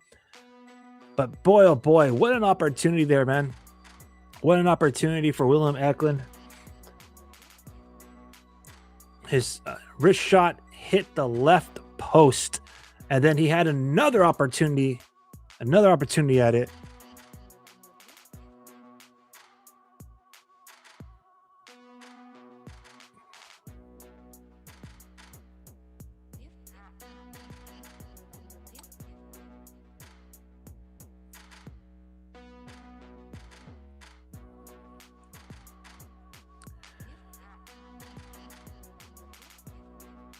Thank you all for commenting, by the way. Again, feel free to chat amongst yourselves, or of course, interact with me, your host, Aaron James. Sounds like Sharks are looking to sweep the season series. So they did defeat the Columbus Blue Jackets in the only other game that they've played them this season. This is the final game between these two. Sounds like Sharks defeated them 5-2 back in January at the Shark Tank. So if the Sharks could get this dub today, it'll be one of the few teams that they swept this season. And, Columbus finds themselves in a similar situation that the Sharks did a few weeks ago, that being in possession of that final wildcard spot this in the East. So, the Sharks in the West. Oh, man. That shot went right off the left post for Eklund, and it just sat there in the crease. Wide open net. We just couldn't get any sticks on that puck, and Elvis looks out again and is able to get his glove hand on it. So it sounds like that Blue Jackets goalie stops everything. I think he's just getting some lucky bounces, man. Merz Lincolns has physics on his side because a bounce the other way, a little bit more mustard on the shot, and that could have been 2 goals, you know what I'm saying? But in the end, we'll see, what the end result is. But as far as Columbus Blue Jackets goalie goes, he's faced 18 shots. So let me get that squared away. He made 17 saves. So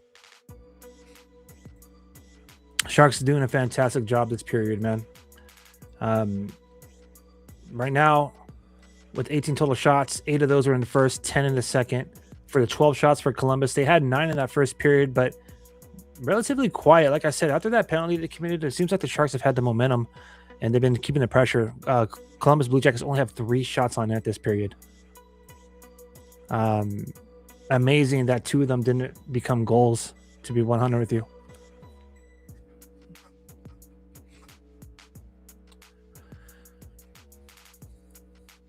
Oh, what a move to make it a 3-on-2 opportunity for Columbus, but the pass rather, just didn't get to their stick cleanly. So Sharks got a little bit lucky right there in that zone entry. But nonetheless, Columbus Blue Jacket is just taking the pucks away. The Blue Jackets are pressing right now. 9 minutes remaining in the second period.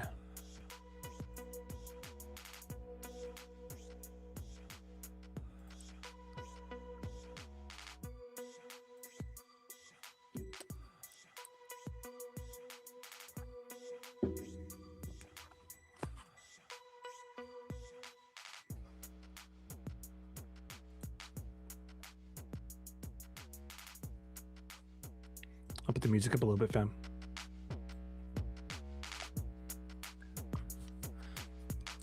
All right, there's a scrum for it behind Nedeljkovic in the Shark zone. Gadet is able to bring the puck up to the blue line and then just dumps it off the boards into the Columbus zone. But here comes Columbus. Based off of what I've seen in that graphic, it looks like they're about to take the lead. And maybe not. They are going to take the lead. That blows.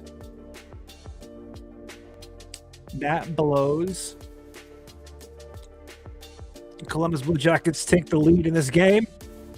2-1. You can hear, if you're watching the game, the cannons are firing. At Nationwide Arena.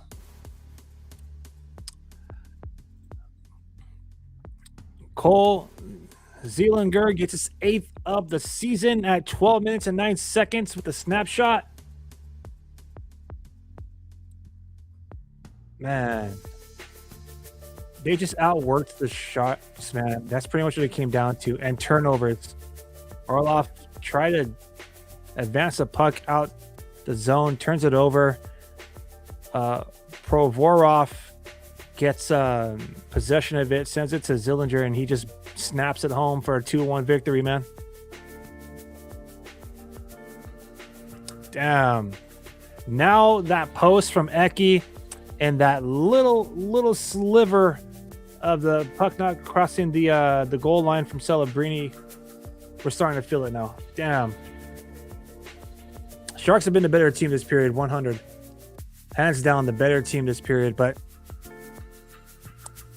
just Columbus just taking advantage of their chances, man. Oh, what a shot by Celebrini, point blank. And Will Smith is there for the rebound. Elvis, baby. Elvis says thank you very much and stops the freaking puck. Wow.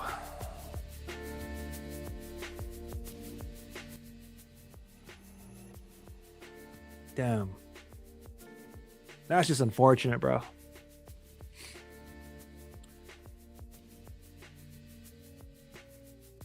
The puck takes a bounce upwards and finds Macklin Celebrini's stick in the high danger zone. The slot, for those of you who are like me, old school hockey fans, and my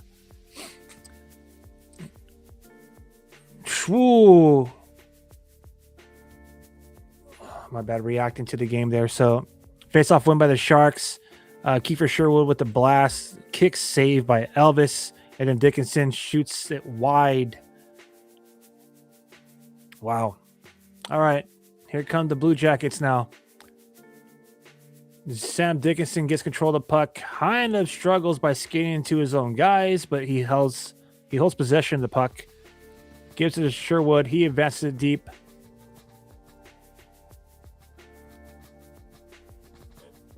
Rather, Letty. My bad.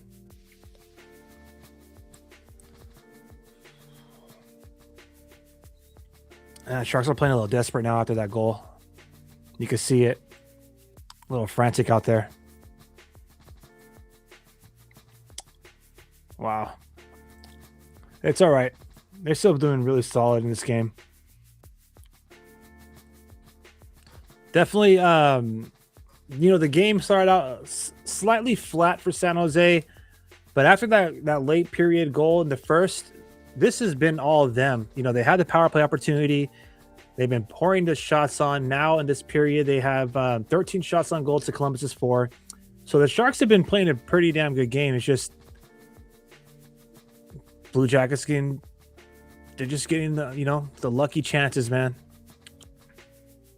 Eklund hit the post. Celebrini beat the goaltender, but puck just stopped on the goal line, like with this much more space to cross for an actual goal. So it is what it is. Got to keep grinding. Got to keep battling. Sharks got to keep attacking here. Hopefully they can tie it up before the second intermission, but we got a TV timeout. I'm going to step aside really quick, fam. I'll turn the music up during this TV timeout. So feel free to chat amongst yourself. Yeah, that might be the case, brother. That might be the case. So I'll be right back, all right?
All right, we could use all the luck. We could use all the luck we could get here. Last time I busted out the shoulder Sharky, we tied the game.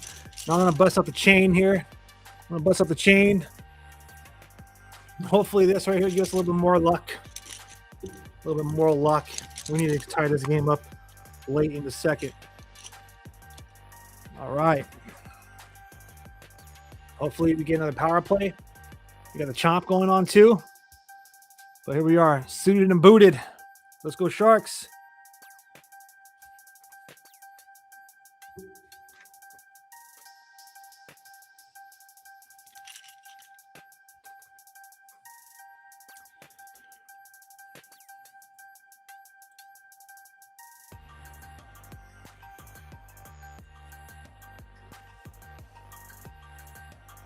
All right, delayed penalty here. It looks like the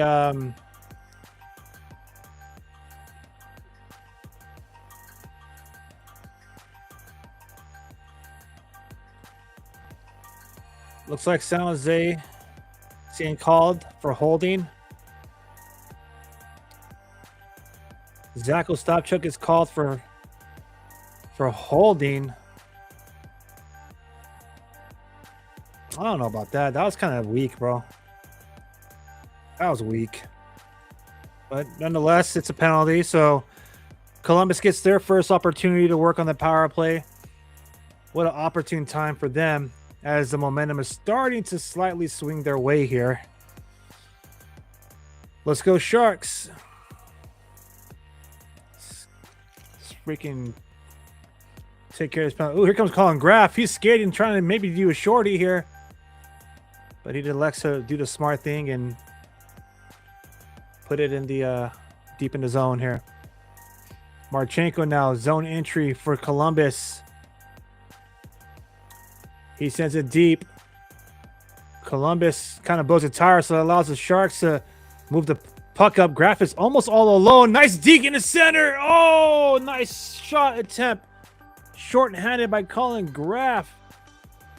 Graff is looking for a shorty, man.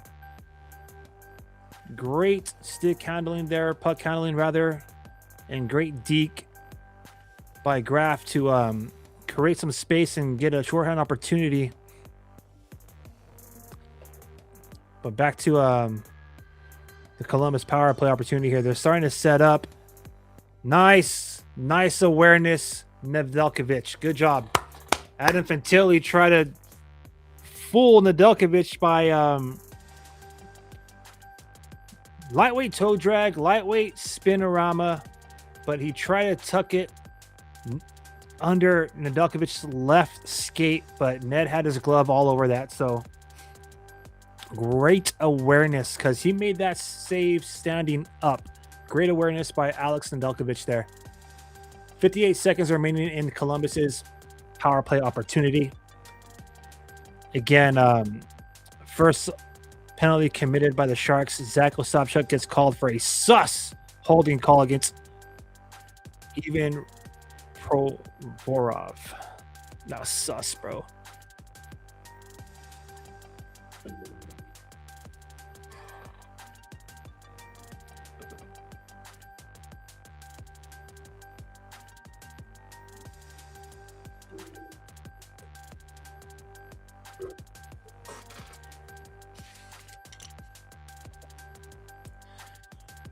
Marchenko senses the Marchment.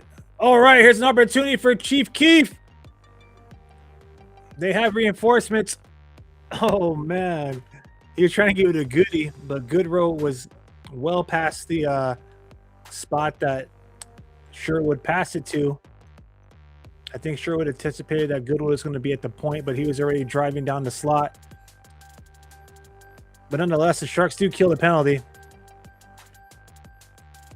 So good job for the Sharks.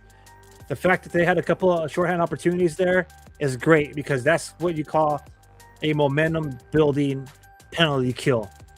You know, sometimes you like Columbus, they kind of survived that penalty kill and the Sharks just continue to bring that momentum. They had two great, really more, but two really great grade A solid scoring chances, Celebrini and Eklund. Columbus, you know, they did a good job to take the lead. And then that power play should have maybe swing momentum their way. But again, the Sharks kept creating shorthand opportunities. So to me, that is a momentum building penalty kill. All right, less than 3 minutes remaining here in the less than 3 minutes here in the second period.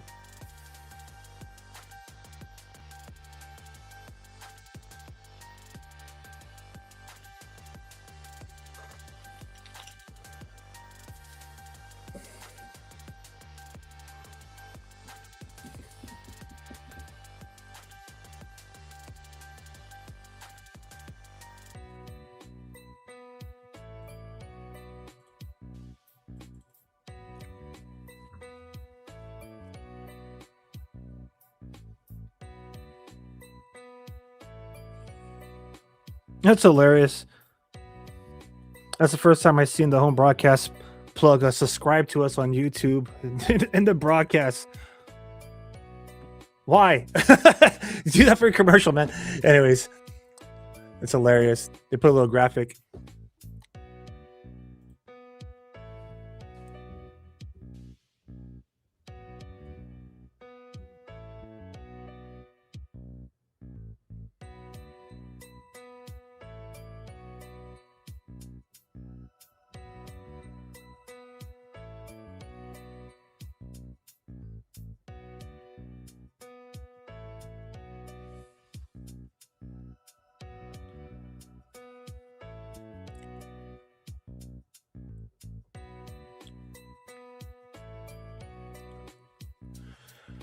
All right, come on, boys. Let's tie this up.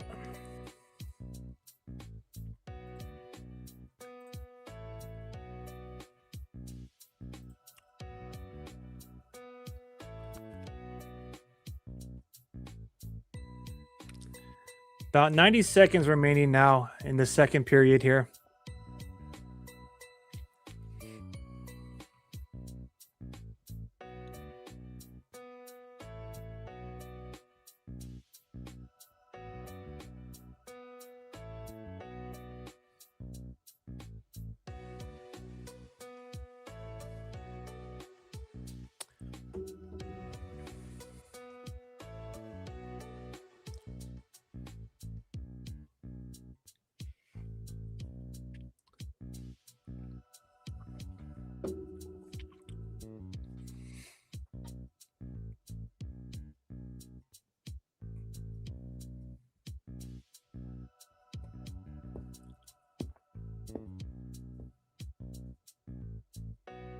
All right, something's going on with the game clock, so we have a little bit of delay here.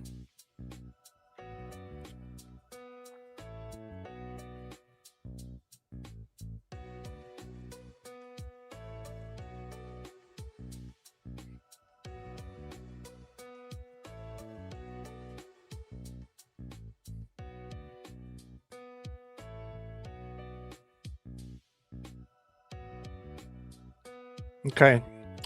So technical difficulties at Nationwide Center. Apparently, one of the game clocks on the LED board that is usually surrounding the upper bowl says 2:53. Whatever. We got the right time here on this live watch along party. So approaching a minute. My bad. Approaching a minute remaining in this second period. Sharks now operating in the offensive zone. There's Eklund with control of the puck and trapezoid. Nice shot by Toffoli. I like the idea there. Toffoli now recovers his rebound. He takes it behind the net. He sends it all the way across. That was a ridiculous pass attempt, but it is what it is. He tried to send it all the way across the opposite side of the other half wall there, but that got intercepted. And now Columbus is deep in Shark zone. Mokumadulin and Ferraro battling for the puck in the trapezoid. They get some support by Michael Misa. He gets to Foley, who has a pass that looks to get interfered with, kind of chipped by number 9 of Columbus. And 30 seconds remaining in this period. Columbus dumps it in Shark zone. Sharks clear it. Come on, Sharks. Control that puck, man. Now's not the time to make ill-advised chippy passes, just wildly chipping at that puck. A dozen seconds remaining. Here comes Colin Graff. Colin Graff by the half wall in the offensive zone. Colin Graff turns around, shoots. Oh! Rebound from Sherwood is saved. He was point blank. Man, that was close. Just a couple of seconds remain here.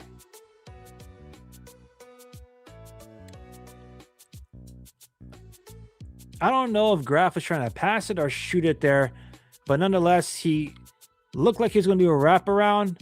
I think he tried to shoot, and this a stick. Defender's got a stick on his, because that whatever it was, pass, shot attempt, you could tell he didn't get all of it.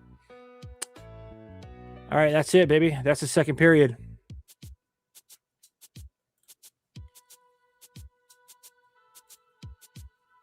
All right.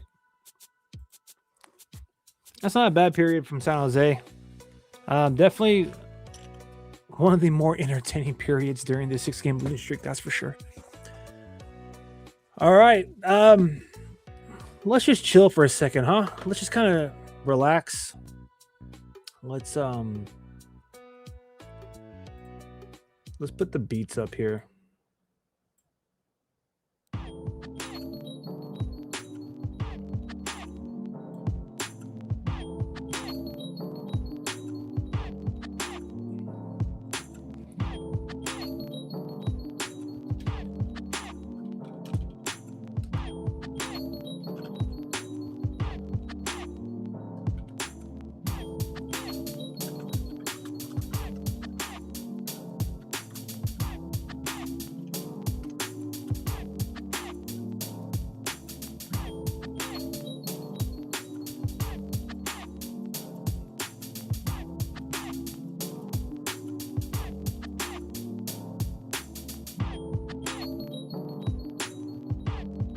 Let me see which one looks better.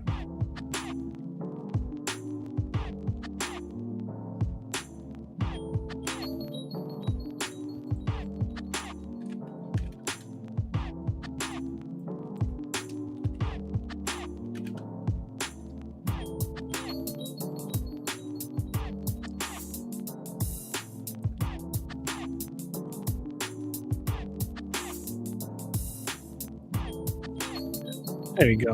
Let's see. Which one looks good, fam? You tell me.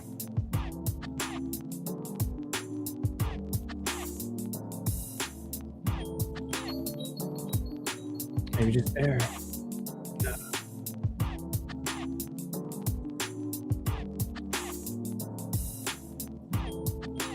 I think that one's pretty solid, huh? Yeah, we'll mess with that for now.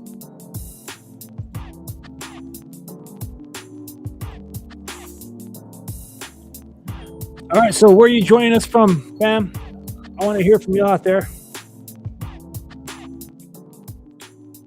What city are you joining Shark City from today? Obviously, Shark City is San Jose, California. I know a lot of you all probably think, when you think Bay Area, you probably think San Francisco Bay Area. You know, that's fine. That makes sense. Demographic, like, I mean, how do I say this properly? You know, on the map, it's the San Francisco Bay Area. However, San Jose, California, they actually the most populous city here. The South Bay is often referred to. So that's where we are coming to you live from the heart of Sharks territory here in San Jose, California, aka Shark City. And yeah, I'd like to know where you all enjoying this watch along party from here. We're going to do the second intermission report in just a few.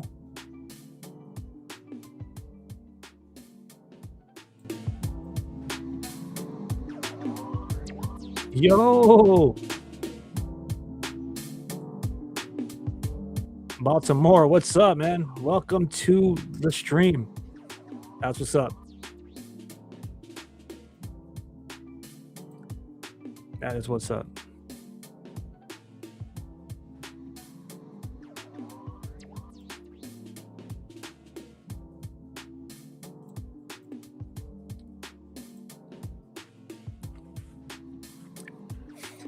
All right. So I'm going to leave this up right here for y'all. Just a little prompt for y'all to let me know, you know, where you're coming from. I'm going to go step out really quick. I should be back like in a couple of minutes, like maybe 2 minutes. And yeah, when we come back, we'll talk about the intermission here. So let's get that one squared away. Got someone coming through from Georgia. We're at in Georgia, man. And are you excited to potentially get another team? I appreciate that you joined the show. I'm pretty sure I got some snacks. I'll go check that really quick. When I come back, we'll go into the second intermission here. So let me get that lined up for you right now, so y'all can know, you know, what's next.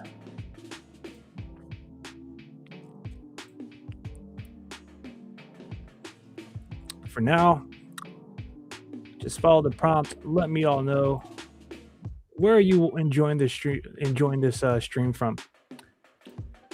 All right, I'll be back in about like 90 seconds. All right.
My bad, fam.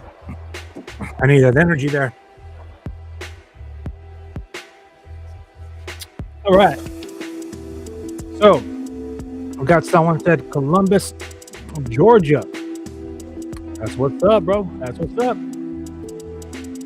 Brother, sister, whichever you are. Don't want to assume anything. Anyways, you know how that is over here. I'm watching from Ohio. I would normally be rooting for Columbus, but a bigger Macklin and Will fan, so point for the Sharks. That's what's up. That's what's up. Let me say that one more time in case the music was distorting. We have Columbus, Georgia in the house, and we have someone from Ohio in the house who would normally be rooting for Columbus, but bigger Macklin and Will fans, so pulling for the Sharks. That's what's up, man. You know, Macklin Celebrini and Will Smith have done a tremendous job as far as, generating interest from hockey fans in different markets. I think some of y'all probably know that when you want to go to a home game, when the San Jose Sharks show up and all of a sudden the ticket prices go up. And, they had this whole little sleepover spiel thing. I'll be 100 with you. I care less about that marketing side of the things. Like, don't care about how they spend their nights in the hotels. But, I guess it makes for, an interesting story or whatever, right? But that's what's up. All right, let's talk about the second period here now.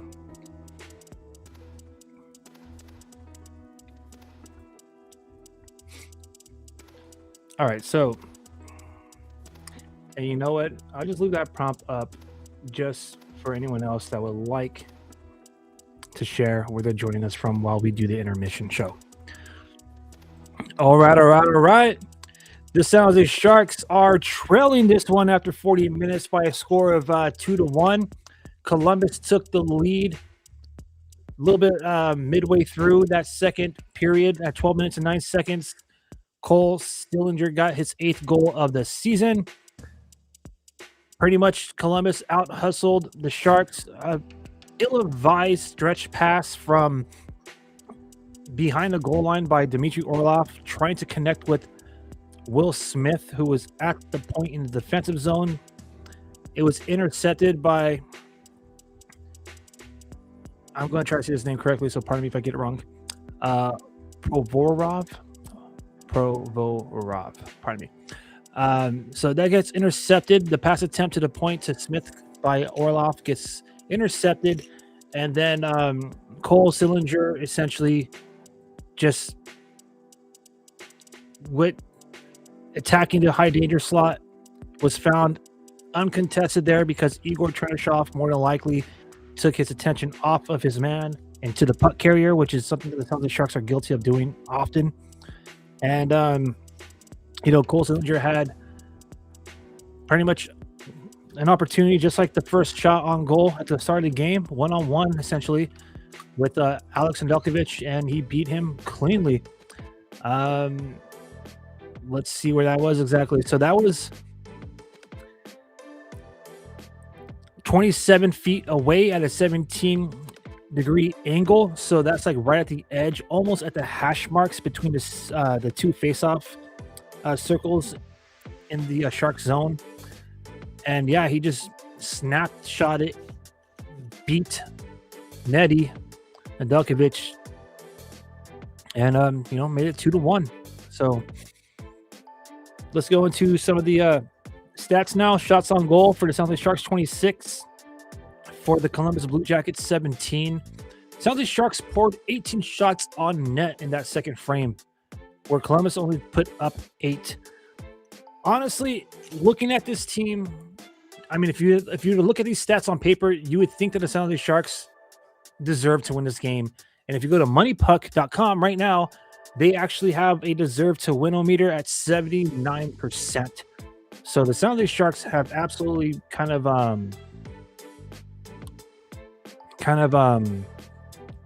just not getting any bounces or luck going their way really quick on a comment here. When that cannon goes off, it's crazy in there, crazy cool atmosphere. I bet, man. Just listening to it every time we play Columbus and they score, just listening to it at home on the broadcast, it sounds like a chill thing. I mean, probably as epic as watching the sound of these Sharks. Well, probably not. Maybe we'll show some respect. Probably as epic as watching the sound of the Sharks skate out the shark head. So that's a nice little like tradition, I guess. Nice little element, rather production element for the home team there in Columbus. So yeah, the Sharks, they definitely deserve to win this game, man. But unfortunately, just sometimes lady luck is just not on your side. So Macklin Celebrini was literally this close, like the gap in between my fingers, bro, this close to scoring a goal and getting his 97th point of the season.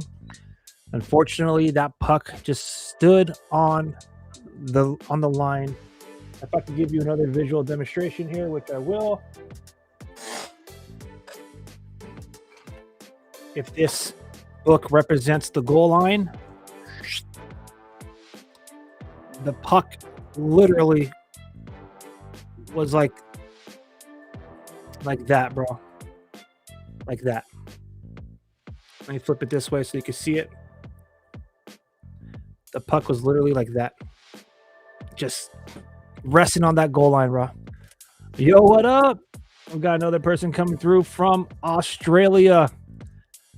Not the first time that we've had hockey fans from around the world to join our live stream, and not the first time we had someone from down under, or to show some respect from on top, right? Anyways, but yeah, man, thank you for joining us here at Shark City Hockey for our live watch on party. Really appreciate all the love and support that you guys gave us. Got somebody here from Ireland. All right, let us know. Just pour it on. Let everybody know where they're connecting with each other from. And I think it's an amazing thing for just hockey fans from around the world to come together, and, enjoy some. This has been a solid game. Okay, so Macklin Celebrini's puck, that just barely hanging on a thread on that goal line, that could have made it 2-1 for Sharks. And then Eklund hits the post, and then the rebound sits right there in the middle of the crease, wide open net, and Sharks just unable to get their freaking stick on it to bury it or to send it home. So, Columbus kind of lucked out there, man. They kind of lucked out with this lead, but it is what it is. Okay, back to the stats really quick. So shots on goal, Sharks 26, Columbus 17. As I mentioned, 18 and 26 shots for San Jose happened in that second frame. Sharks are dominating the faceoff circle. 55% of the chances are going their way. You already know what we like to do here. Faceoff summary. Everything's going to be essentially highlighted for Team Teal. Even strength faceoffs totals for the Sharks are 23 out of 41. On the power play, the Sharks were 100, 2 for 2, and shorthanded, they were 0 for 2. So grand total 25 of 45 face-off wins by San Jose Sharks. That's 56%. Want to round it up here. In the zones, offensive zone, Sharks are 12 for 19. Defensive zone, they're 7 for 16, 6 for 10 in the neutral zone. So 25 out of 45, 56% of the wins are going the Sharks' way. Will Smith is 1 for 1. Alexander Wenberg is 7 for 10. Barclay Goodrow is 0 for 1. Zach Osopchak is 1 for 1. Macklin Celebrini is 6 for 17. Michael Misa is 6 for 10. And Adam Gaudette is 4 for 5. All right. And that is how we're looking in the face-off. That's your face-off summary. Penalty minutes. Both penalties in this game occurred in the second frame, one for each team. Both teams did not score on the power play. Their special teams penalty kill units were successful. The penalties were to Boone Jenner of the Columbus Blue Jackets, 2 minutes for hooking Colin Graff at 3 minutes and 5 seconds to the second frame. And 14 minutes and 45 seconds in, Zach Osopchak got called on a sus holding penalty. But yeah, pretty much even competition here. 9 hits for the Sharks, 11 for the Blue Jackets, 6 blocked shots for the Sharks, 10 for the Blue Jackets. San Jose has 19 giveaways, 9 for Columbus. And takeaways, San Jose has 3, Columbus has 5. You know what I want to do? I'm going to jump into that summary here we're going to jump into that summary here, and we're going to look exactly at where these giveaways are going down.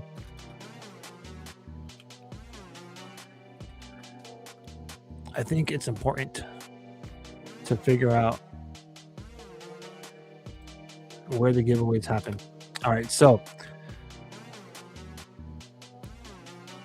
we're going to count defensive zone. 1, 2, 3, 4, 5, 6, 7, 8, 9, 10. 10 of the 19 giveaways by the San Jose Sharks are in defensive zone. They absolutely need to clean that up if they want to have a chance to win this game. All right, game on. Let's not miss any of the action here together. So we're in the third period. The third period has begun. Let's get to it.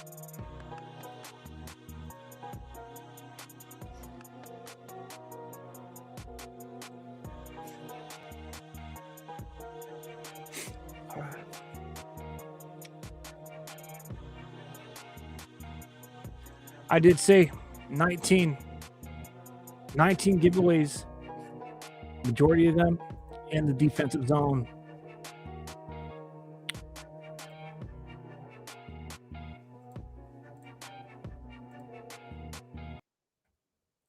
All right, game on.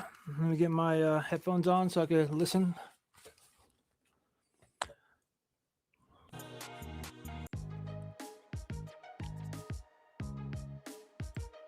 All right, there it is, baby. Just less than 1 minute in, San Jose Sharks are going to have a power play. Chomp, chomp. Chomp, chomp in the comment section, people. Chomp, chomp. Oh, wow. We already got a head start here at the game.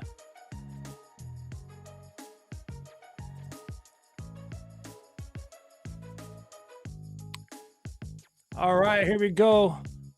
Alexander Wimberg, face-off win.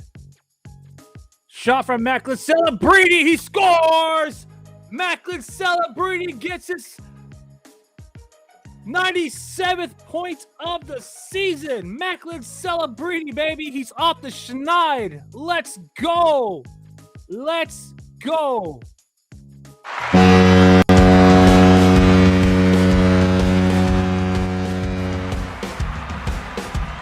Let's go!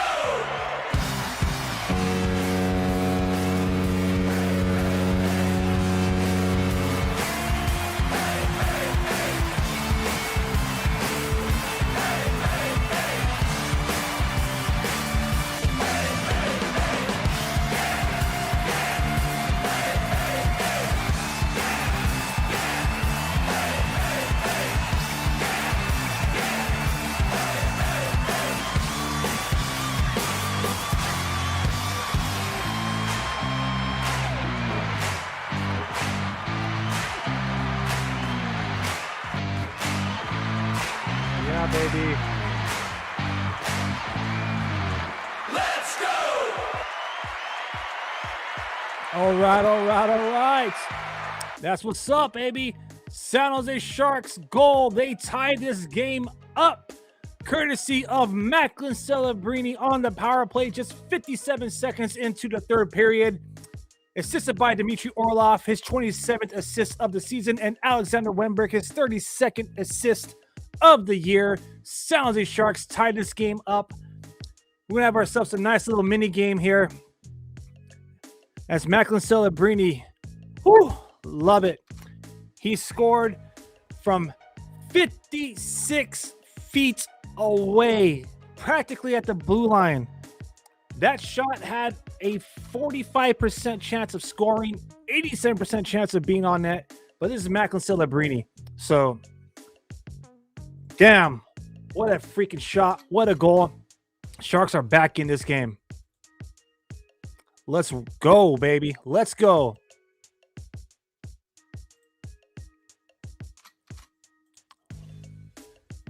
All right, my bad. Didn't mean to accidentally update the score there, but yep, 2-2 tie game. Ooh, I can see the momentum on the Sharks now. Chain game, baby, chain game. It worked. First Sharky brought out the first goal. The chain brought out the second goal. Let's go. What I gotta do for the game time goal, or the game winning goal rather? Maybe I just put this on the whole game instead of the power play. Maybe. Good road to shot. Ooh, that was close. That was close. All right.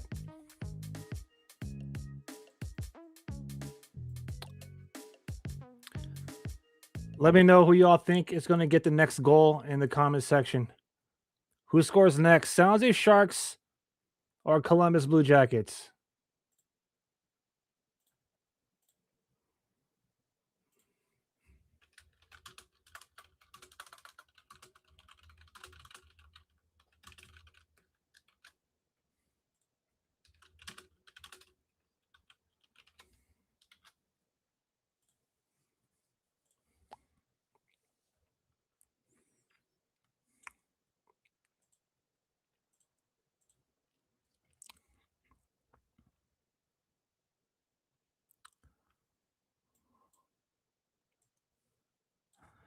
My bad, fam. Kind of reacting to the game here.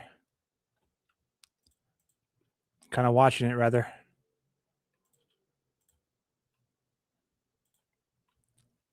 Macklin Celebrini with Chernishoff and Smith out there. Smith with a nice shot. That gets gloved down.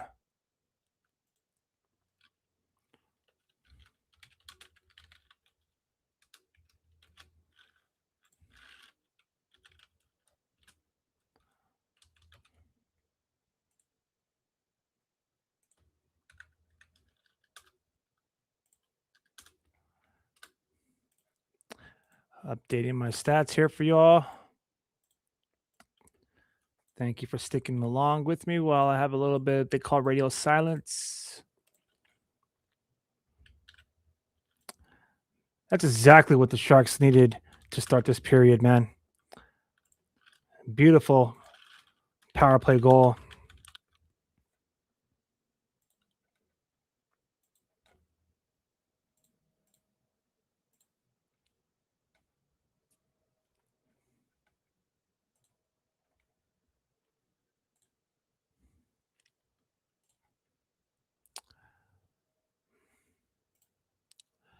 All right. Got the scoring updated for y'all down there. Let's get the shot clock updated. Look at the Sharks, bro. Pouring on 30 shots on goal. That's what I'm talking about. They already have 6 shots in this period, one which gets to the back of the net. So let's go. Let's go.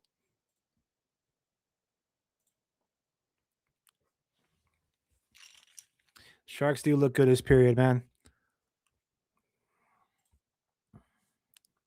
Now at 32 shots.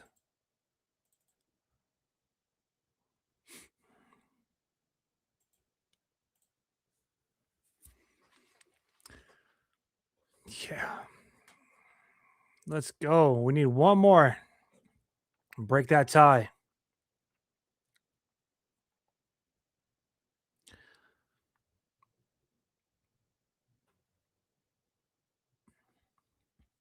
Oh, man. Icing on Columbus. I love it. What up, brother? How you been? Our friends over there at Line Change Podcast here, or a Vancouver Canucks podcast. As we said, we get hockey fans from different fan bases and from all over the world during our live watch-along parties, where you'll find real-time reaction to the action as the San Jose Sharks are tied up with the Columbus Blue Jackets. Blue Jackets need this victory to maintain their second wild card position here. They have the second wild card spot in hand in the Eastern Conference. Meanwhile, the Sharks are trying to get off of a freaking 6-game losing skid. They're 0-5-1 in the last 6 games. All right, Celebrini, Chernishoff, and Smith are back out there. Blue Jackets cleared a zone, but it looks like it hit their bench. So faceoff's going to go right back into their zone. Gotta love it.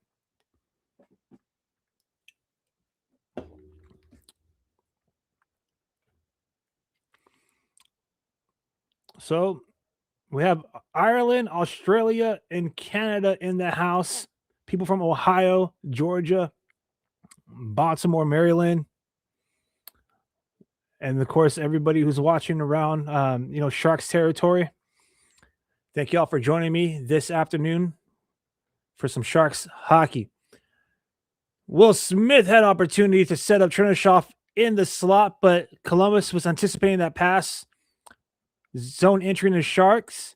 They drive the puck all the way to the trapezoid.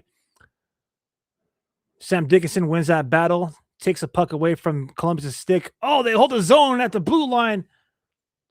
Wow. Zach Oh, wow. Is it, how do you say it? Lorensky?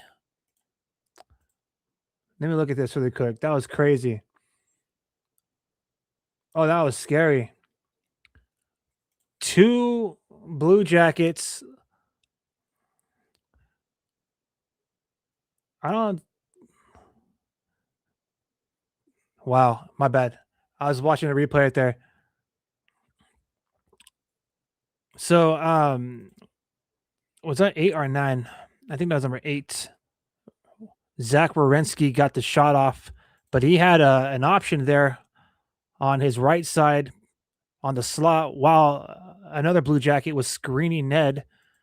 So that was almost a dangerous opportunity against the Sharks. Columbus is starting to pick it up, man. Their zone entries are becoming easier. They're getting that puck behind the trapezoid almost with like no contention. Sharks are able to clear the zone, so Columbus is going to regain possession in their defensive zone and reset. Battle in the neutral zone. Sharks recovered a puck. Looks like the checking line is in the midst of a line change with our third line, as I see Toffoli, Misa centered. Oh, what a centering pass from behind the goal line by Toffoli to Michael Misa. I don't know if he missed it or if that was a save.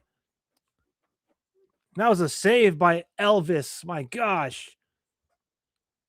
Right in front of the net in the slot was Michael Misa. Sharks are, by the way, pressing, and Columbus finally able to clear the zone. Man, what a chance. We have no music playing. My fault, fam. Y'all had to listen to me ramble there. Let's get time out.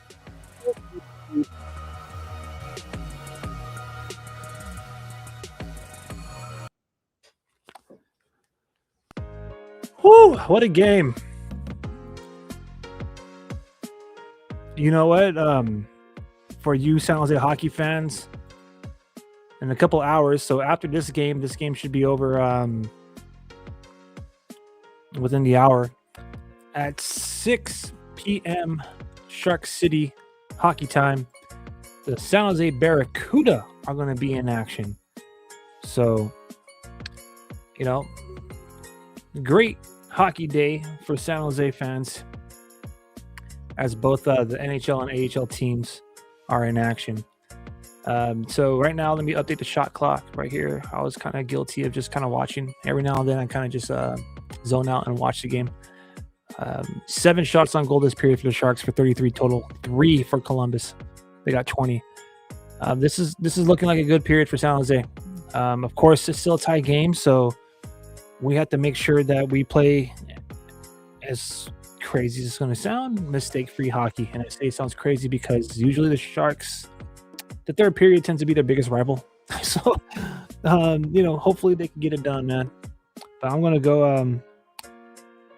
turn on the music and do a quick pause, save the vocals here, and I want to look at that Macklin Celebrini goal one more time.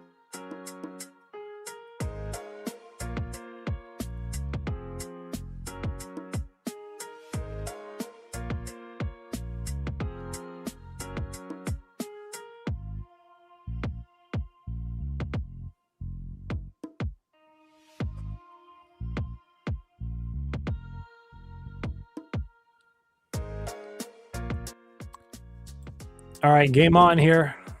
We're back from TV timeout.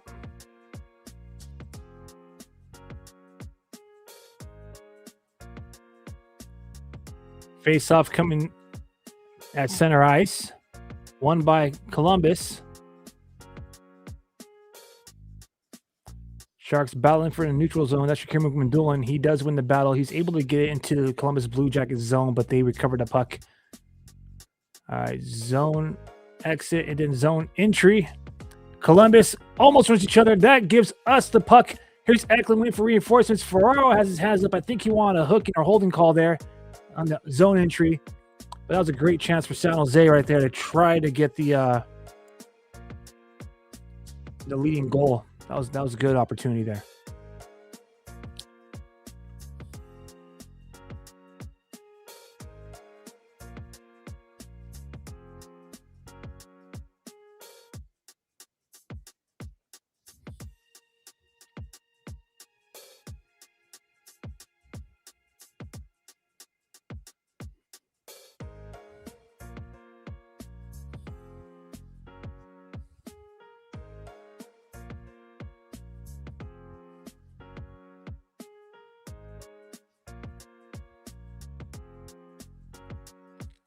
My bad, fam. Taking a social.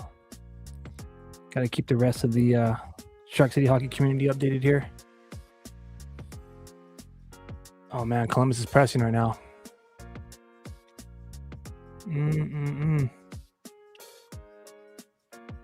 Celebrini's out there with Smith and Chernishoff. Smith was looking for Chernishoff on the he was high in the zone, looking to try to connect with him. But Columbus gets the puck.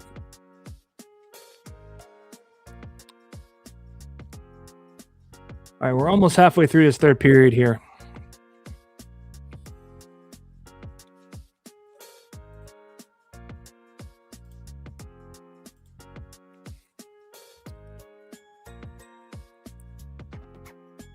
A lot of back and forth hockey, 200-foot game essentially right now.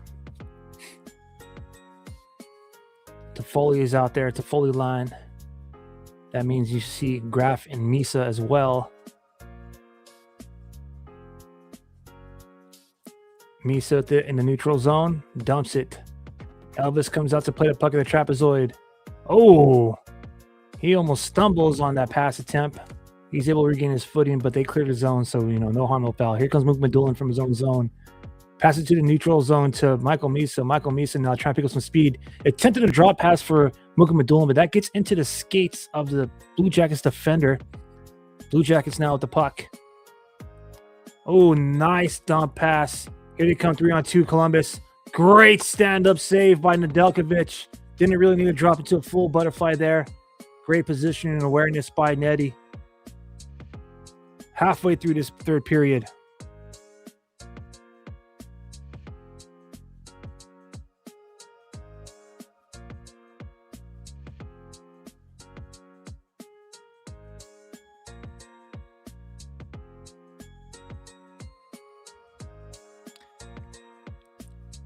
Nedeljkovic out of the net. Ooh, he had a man on there.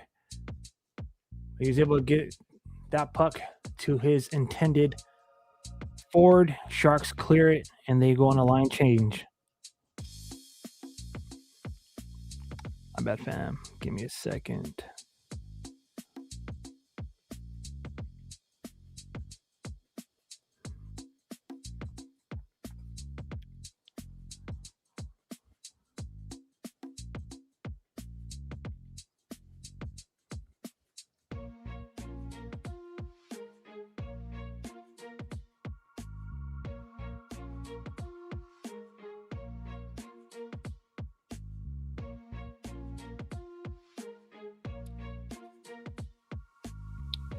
Boom. Done. Put the phone down. Switch up the beats. Back in the zone. My bad. Let's update the shot clock here. Just one more shot since we last checked.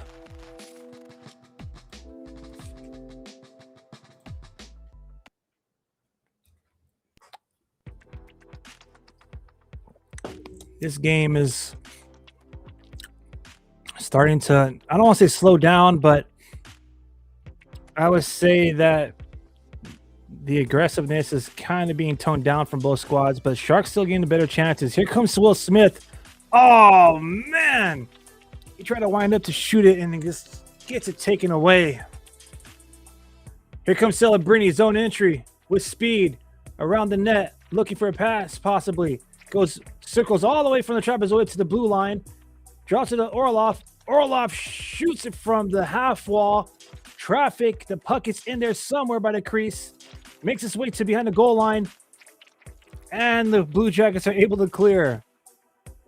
Yeah, buddy. That first line is starting to kind of shine for the Sharks here, man. Ooh, beautiful forechecking by Colin Graff. Gets the puck at the half wall in the Sharks offensive zone. Misa just lost the puck at the blue line, so Nick Leddy has to reset. He has two men on him. He's able to get it Ferraro. Sharks are kind of back skating into their own zone. Ferraro now feeds the puck up. It's all the way down to the trapezoid. Sharks checking line is out there. Goodrow, Gaudette. Misa needs to get off of the change. He does not belong on that line unless, of course, Ryan Rosowski decided to mix up the lines one more time.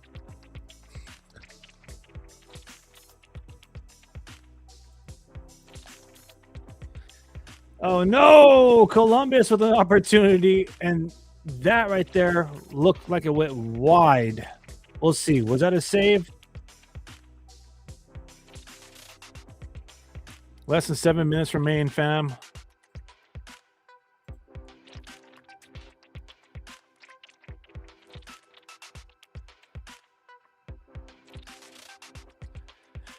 Woo, TV timeout. Oh, I could use that TV timeout for sure, man. A lot going on. Short amount of time. It's like a little like energy bursts from both teams right now. Like I said, they're not really the aggressiveness is kind of went down. It's very calculated. But right now, Igor Chernyshov, Macklin Celebrini, and Will Smith are shining for the San Jose Sharks. Absolutely handling it out there. Let's look at that really quick, by the way.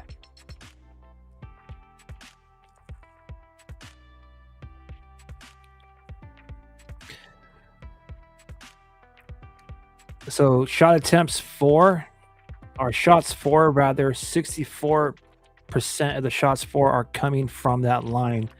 Believe it or not, 66% of the shots for the San Jose Sharks are coming from Tyler Toffoli, Colin Graff, and the Michael Misa line. They have 6 shots for on our and then Celebrini and Chernyshov and Smith have 11. So those two lines they're handling pretty well.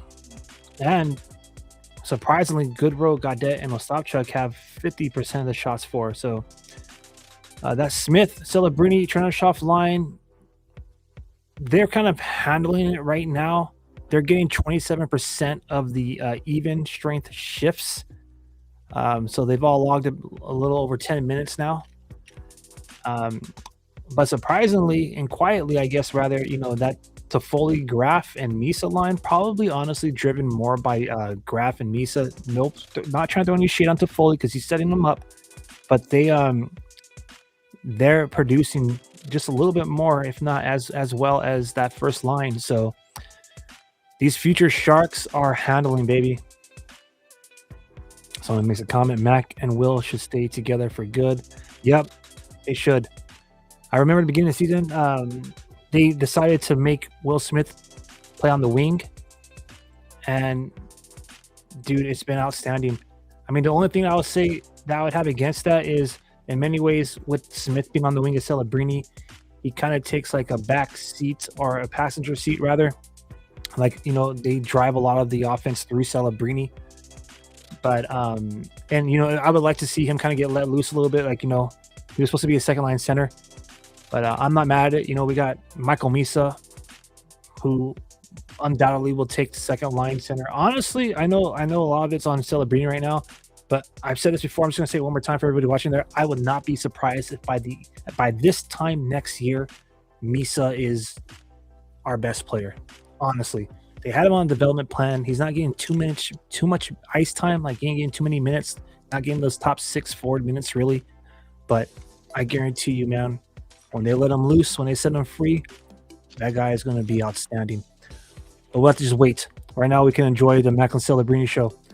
And Will Smith. Speaking of which, Will Smith tried to find Celebrini as they had a zone entry, trying to shop Celebrini and Smith. Unfortunately, Columbus gets their stick on that, breaks up that pass opportunity. About 5 minutes remaining here in regulation. So let's get into this one, guys. Here's Chernyshov and Celebrini. Oh, Chernyshov should have shot that. Damn. 2-on-1 opportunity for Chernyshov and Celebrini, but number 44 dives on the ice to take away the pass for Columbus, man. Man. That would have been beautiful. My bad. This Red Bull is starting to kick in. Let's go. Come on. I'm put on the Shark. I need a little bit. One more good luck. Come on, let's go. Less than 5 minutes remaining in regulation.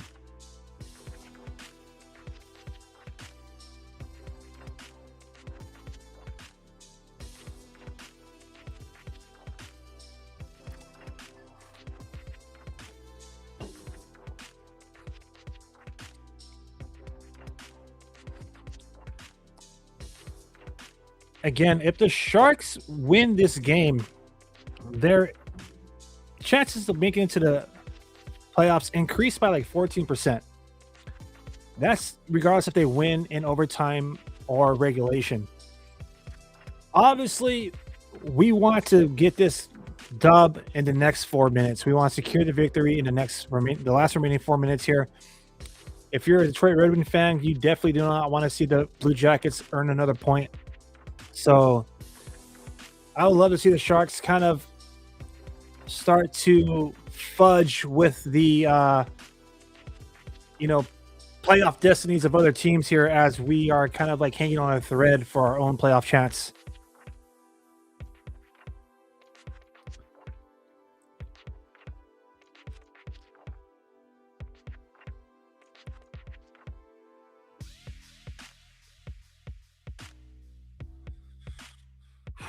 Come on, Sharks.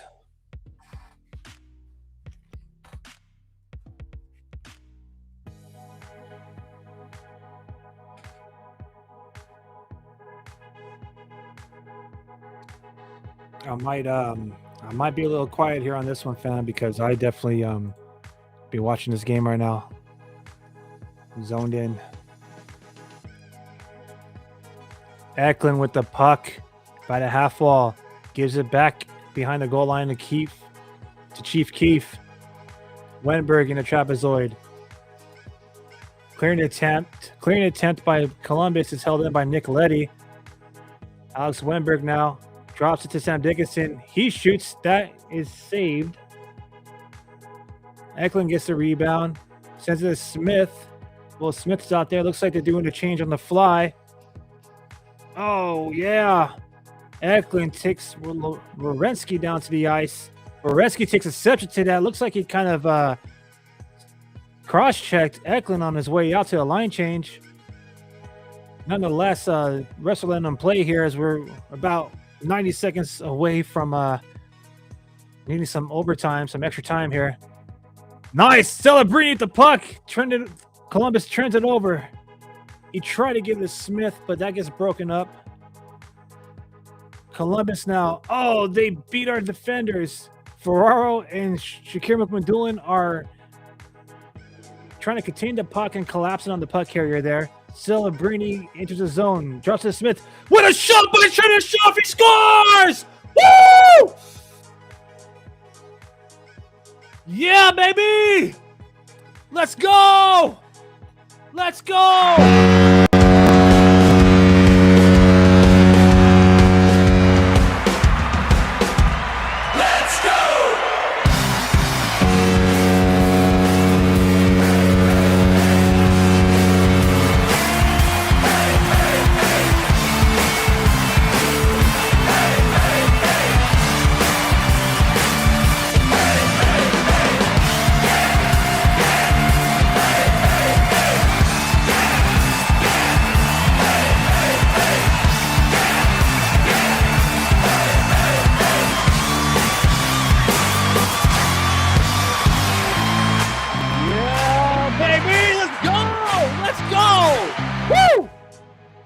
San Jose Sharks get the... Woo! They get a goal, baby. I don't want to call it yet. I don't want to call it a GWG, but they get the goal. They get the goal with less than 90 seconds remaining. 18:35 of the third period. Igor Chernyshov gets his second goal of the game, fifth of the season, assisted by Will Smith. Macklin Celebrini. Macklin Celebrini now has 98 points on the season. 98 points on the season as we get one more minute remaining here in regulation, baby. Let's go.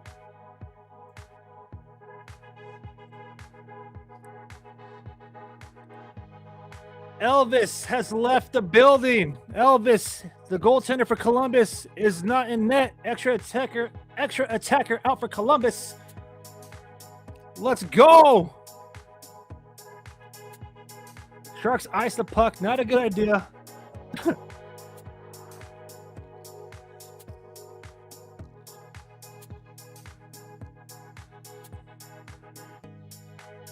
Columbus is undoubtedly going to take a timeout right now. Yep, there it is. Of course, they wait for the last minute, but they want to take a timeout.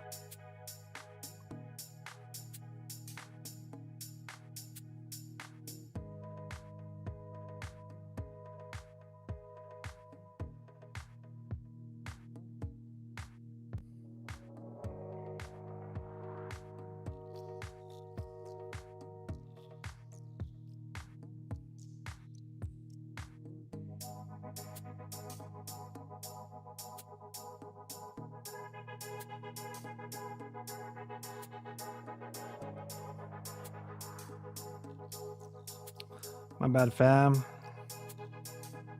Posting to our community again. Follow us on Threads. Follow us on Instagram at Shark City Hockey, and of course, like and subscribe. Like the channel, like the video, subscribe. That'll be amazing. And yes, it is an empty net, my friend. Right now, timeout for Columbus. Timeout is over. They have an empty net.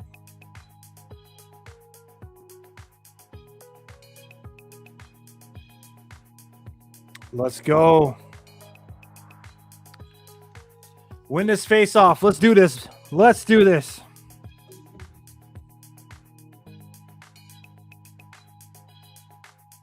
Great save by Nedeljkovic. Drops to the butterfly to take that to make that save. Scrum behind the goal line. Sharks get the puck. Keep for sure with gives a Barkley Goodrow. He's gonna wait. He's gonna shoot toward the net. He missed it, but he was on the other side in the neutral zone, past the goal line, or the center ice line, my bad. 10 seconds remaining. Columbus pressing. Sharks getting bodies in the way. It's behind the net. It's there. That's the game, baby. Woo! Yes! Yes! Let's go! Yeah, baby. That is it. The game goes to the Sharks, baby. Woo! Thank you, Lord. All right, man. Macklin Celebrini, Will Smith, Igor Chernyshov were absolutely dogs in that freaking third period, man. Celebrini, the 62nd assist of the season. Igor Chernyshov gets 2 goals. Celebrini scores a goal, gets an assist. He now has 98 points on the season. I love it. For you Detroit fans out there, congratulations, man. Handle business tonight against Philly, and you guys will be in the 8th spot in the East, the second wild card spot. But back here in the West for the San Jose Sharks, absolutely needed that dub, bro. I know a lot of you out there in Sharks territory want to see this kind of play out for better draft positioning, while others like myself want to see these guys continue to battle. Who knows, maybe even get a chance to make it to that second wild card spot. That'll be amazing. Maybe it starts tonight, but nonetheless, what a freaking amazing game. What an amazing game. I'm going to have to update the scoring there. What a game. Igor Chernyshov, bro. Stick taps to Chernyshov because, bro, he had a scary injury on his first game back in the lineup a couple of games ago. So the fact that he came through tonight and put up 2 goals is just fantastic, bro. So I'm just super, super proud of these guys. No quit in the Sharks. A lot of fans are counting us out. Bro, what a freaking game, dude. What a game. So the San Jose Sharks sweep Columbus, the season series. They sweep them 2-0. They defeat them by a final score in today's game 3-2. The last game, they defeat them 5-2 in San Jose. So they only surrendered 2 goals against Columbus Blue Jackets, both meetings. Your 3 stars of the game, according to NHL.com. Third star of the game is Macklin Celebrini. He got a goal and assist for 2 points, as I mentioned a bunch of times in his last couple minutes. He's now sitting at 98 points in the season. Very special player, bro. We're about to see this young man get a centennial season. He'll be just the 3rd player in franchise history to break the 100 points mark, joining Erik Karlsson and Joe Thornton once he gets there. Elvis Merzlikins, the goaltender for the Columbus Blue Jackets, rightfully so, gets the 2nd star of the night. He had a 3.04 goals against average, save percentage of .917. First star of the game, I'll give you a guess. Who do y'all think the first star of the game is? All right.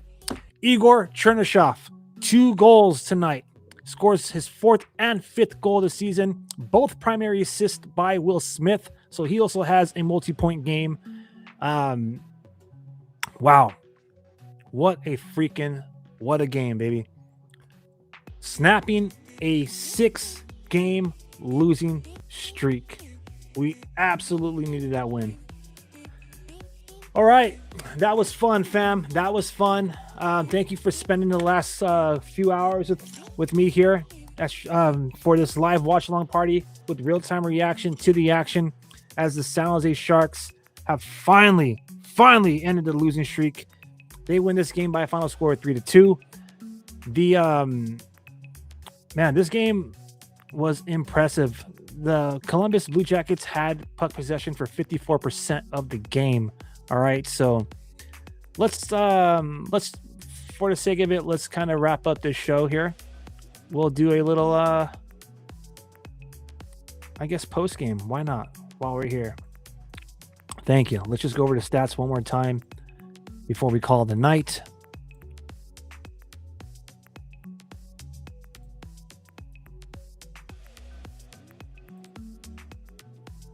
All right.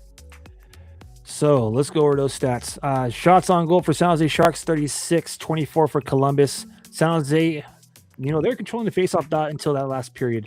They eventually dropped down to 47.5% of faceoff wins. We won't dive into the individual efforts for this one. I like to usually keep that for first and second intermission. But 47.5% of the faceoffs put San Jose's away. That's 20 out of 59. 31 out of 59, 52.5% were won by Columbus. Sharks, that power play goal by Macklin Celebrini was absolutely clutch. They had 2 opportunities on a power play, and they score 50%. So they scored 1 out of 2. And the only penalty that they committed was killed off. So that's, that was also very crucial and clutch. Really quick here. Your penalties, by the way, only 1 penalty in that 3rd period. That was Charlie Coyle, 2 minutes for tripping against Hart Toffoli. That happened 54 seconds into the game. So that Macklin Celebrini goal happened right into the first minute of that 3rd period, 57 seconds to make it exact. He wins the faceoff and goes to Orlov. Alexander Wenberg wins the faceoff. He wins it back to Orlov, who was near the point. Celebrini was on his opposite end on the right side for that power play. And from, again, 56 feet away, Celebrini scores his 36th goal of the season on a power play. Absolute clutch.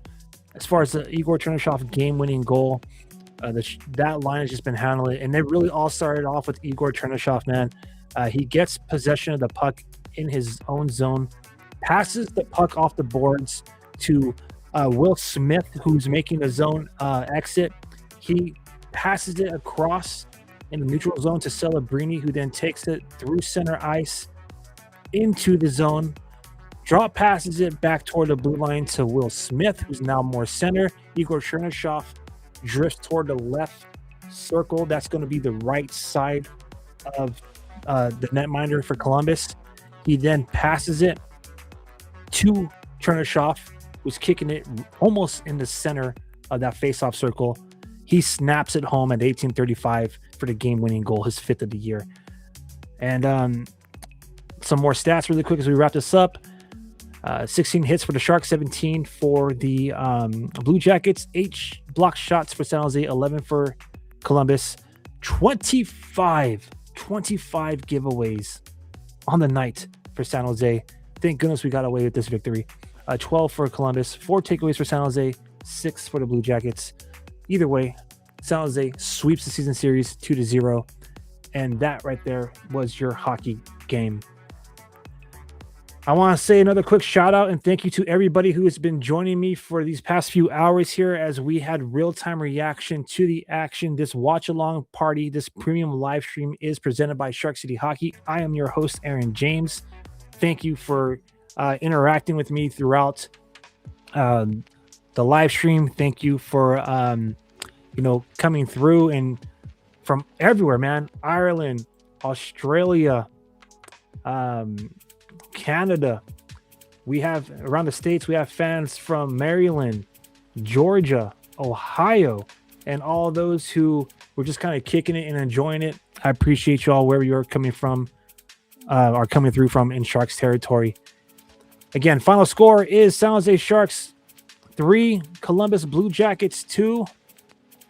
I look forward to continuing to do these live watch along parties throughout the remainder of this season. So please, follow us across socials. Our content hub is Instagram at Shark City Hockey. Our threads is almost at 1 million impressions in the last 30 days. You guys are freaking amazing. You guys are amazing. Thank you so much. And of course, to everybody who's been devoted on this YouTube channel, I appreciate you all. We just finally made it over 1,000 subscribers. I know that's not a big deal for a lot of these other YouTube channels out there, but I'm extremely grateful and humble for you guys just supporting us and being with us every stride of the way on our hockey journey here. So as this season comes to a close, we are looking forward to cheering on the Sharks, whether they are mathematically in the playoffs or eliminated. Doesn't matter to us. We're going to continue to cheer on our boys until. And we should have some watch-along parties for San Jose Barracuda games coming up soon here too, especially as they start to make a run for the Calder Cup playoffs. With that being said, please, again, consider following us on our socials. And again, one more thank you for the last 7 seasons. Join us on our hockey journey here at Shark City Hockey.